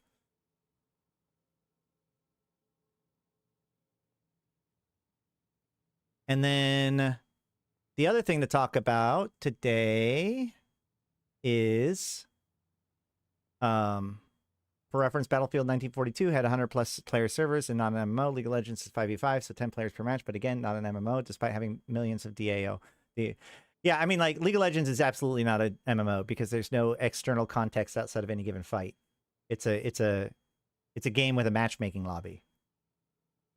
I actually had a conversation with my buddy about whether or not Diablo 2 was an MMO back in the day. But either way, display your loyalty with new Union Day packs. So it is Union Day, which is the Caldari holiday. This is until the 11th of September, so you got 5 days from this recording. It's not? Well, okay. That's a conversation for another day, I think.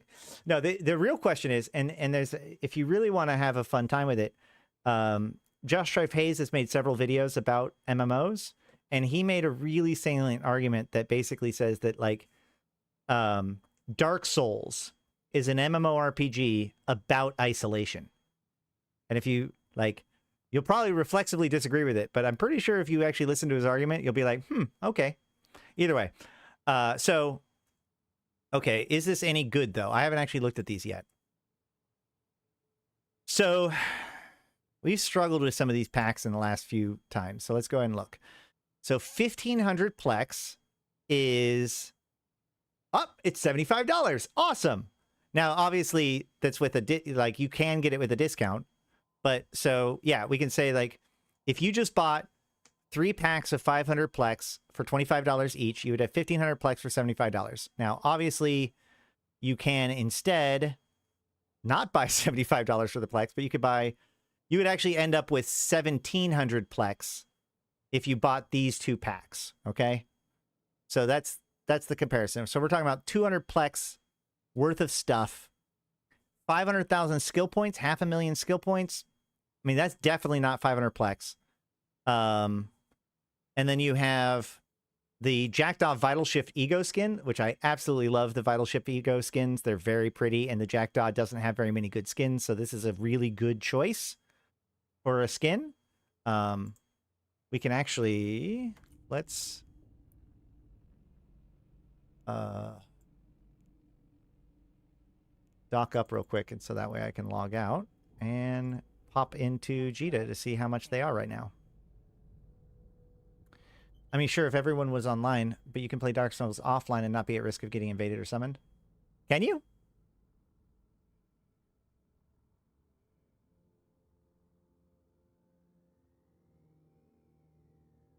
Maybe. It is the invade. Okay, well, then you can play that MMO offline. But the point is that, like, the argument that it is a massive, like, anybody can invade you at any time really does help make it, but I guess No Man's Sky is very similar to that, right? Where it is kind of a MMO-ish world, you know, universe. It's one persistent universe that you interact with people in, but yet you can also turn off multiplayer. I guess it's a single player game with a MMO mode? I don't know. Either way.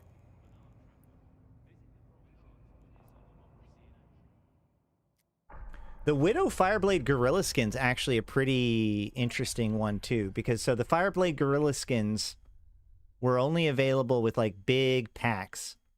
I don't know how much the Widow one was, but those are probably valuable skins. And then of course there's the different Skinner components and stuff. So let's go ahead and look at the Vital Shift Ego skin.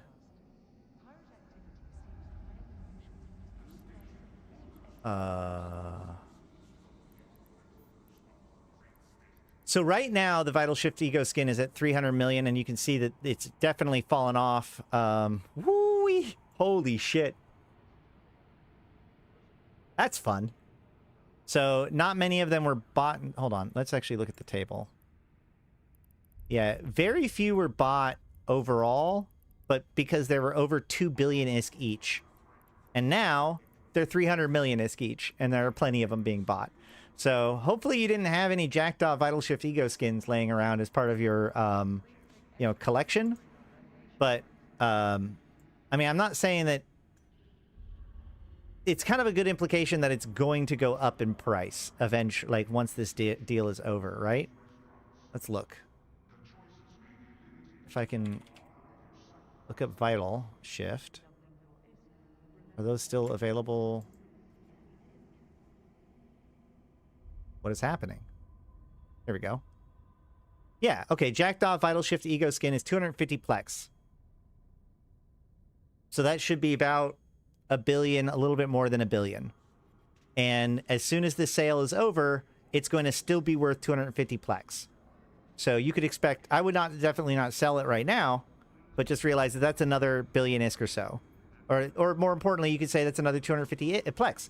So if we combine that with the rest of the pack, that alone, so if we look at our pack and we say, okay, well, this plus this equals the same as if we had just bought $75 worth of plex. It's just, it happens to be the Jackdaw. I got the Jackdaw Vital Shift Ego skin, and I get 50 plex more. And I also get this other stuff. So that's already feels a lot better than some of the previous deals that we've been seeing. And then the other one is, do they still have the, yes, they do. So normally you would get the Fireblade skin. Maybe not. You can get the Ice Blade. There's the Widow Ice Blade Gorilla skin for 1,500. So I get, oh, that's right. The Fireblade was the one for the Plex pack. So these are already going to be more, right? Yep. So let's go ahead and look at how much it actually is worth on the market. Well, it is Caldari Union Day. Give it a break.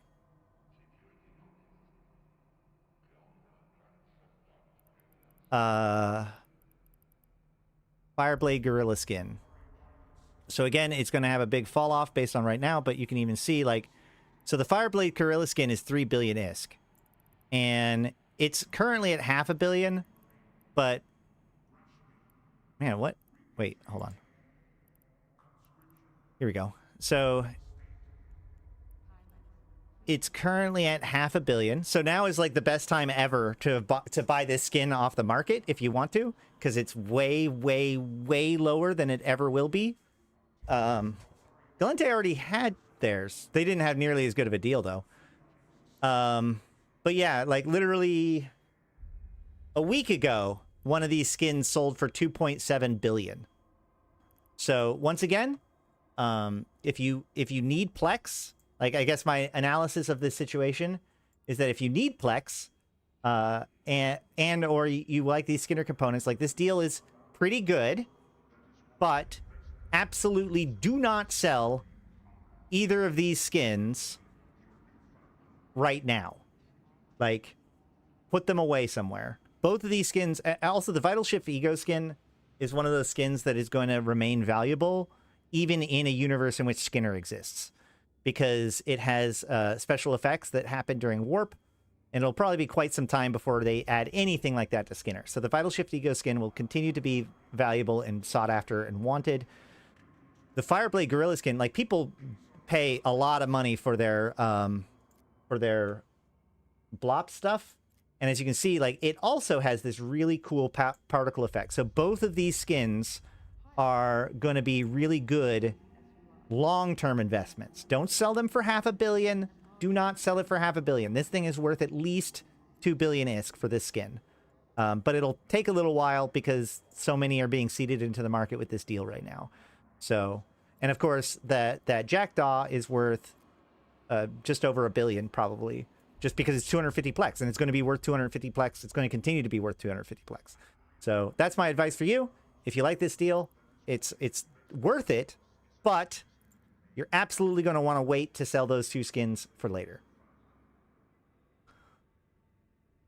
The pulsing is pretty cool. It also, I believe it pulses faster as you're moving faster.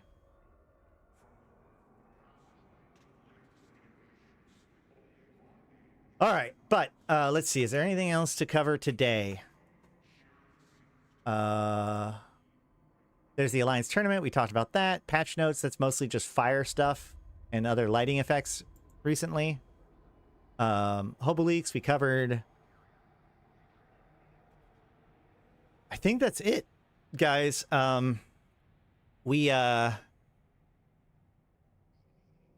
Next week, we're going to probably have more information about the Eve. I plan on going live on Monday next week to talk about the Legion Major Update, but if not, absolutely Tuesday. If we don't have any information on Monday, we'll be covering that. We also are less than 2 weeks from the Vanguard update or the release, so we'll be covering that sort of stuff. And of course, we still need an election. Oh, wait, hold on. Was there a New Eden news? I can't remember if there's been a New Eden news since the last time we talked. I don't think so. No, there's just the Solar Fest. It celebrates interstellar success. That's the last, like, New Eden news. We covered the scope video. All right. Well, I guess we will close today with a video that I had primed up just because I thought I was going to talk about it. But we will close today with, in honor of Caldari Union Day, with the Caldari video.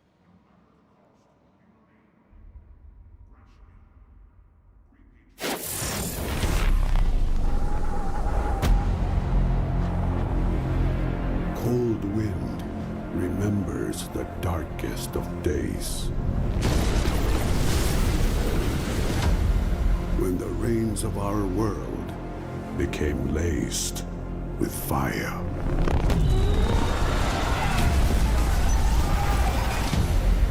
One warrior's fierce duty seared a path to our future. The ultimate sacrifice made in blood and steel.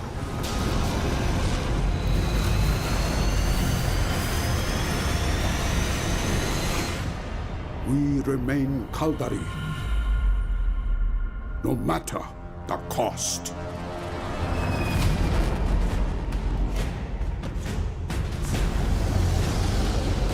Everything we are, we owe to our ideals. They fuel our rise as the heart of a raging storm. A beacon of strength and a shrine to our identity.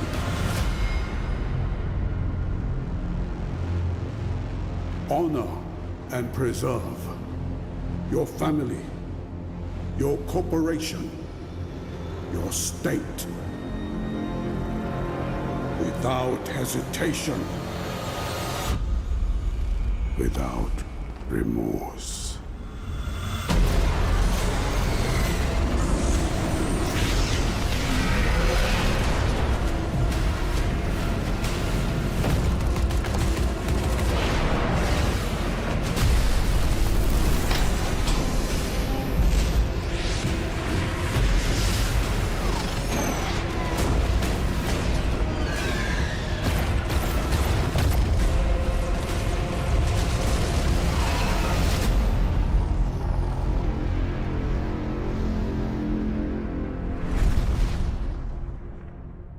Very cool. All right. Sorry, one last thing, just because of that question. The question was, how do I turn LP into ISK, basically? So I want to show you guys just this website. This is Fuzzworks LP store. I will link it in the chat. Fuzzworks.co.uk LP store. You come here, you pick which corporation you're part of. So let's say you are Republic Fleet. What is it? Republic Security Services? That's the one, right? Hold on. No, Tribal Liberation Force. So I go to Tribal Liberation Force. I click blueprints. I click sell prices. And so this is everything. And it says how much LP it costs, if there's any other costs or anything like that. High-sec, low-sec buybacks are closing down. That sucks. So you can go here and be like, what is the most ISK per LP? So you can be like, okay, well, Minmatar listening outposts are that, but like almost none of them sell. So this is probably not a great idea. So you can come down, Naglfar fleet issue blueprint. So making Naglfars is also really good, but you got to be willing to move them and you got to be willing to build capitals. And there aren't that many on the market, obviously. So if we come down here, we can keep going and be like, okay, well, Republic Fleet Firetails, there is more of them on the market, and I can still make more than 2,000 ISK per LP. That's great. But here we go. Republic Fleet Phase Plasma S is the first one where there's like... Ammo is one of those ones that will always churn, right? So there's... You may not necessarily get, you know, as much ISK per LP as some of these other methods, but you'll be more likely to actually sell the stuff on a consistent level. You can also do data. Yeah, data cores are also great. You can do data cores if you want. In fact, we can go data core but we can see like right now, all of the data cores are selling at under 1,000 ISK per unit, which is actually, or ISK per LP, which is bad. So you wouldn't necessarily want to do data cores right now.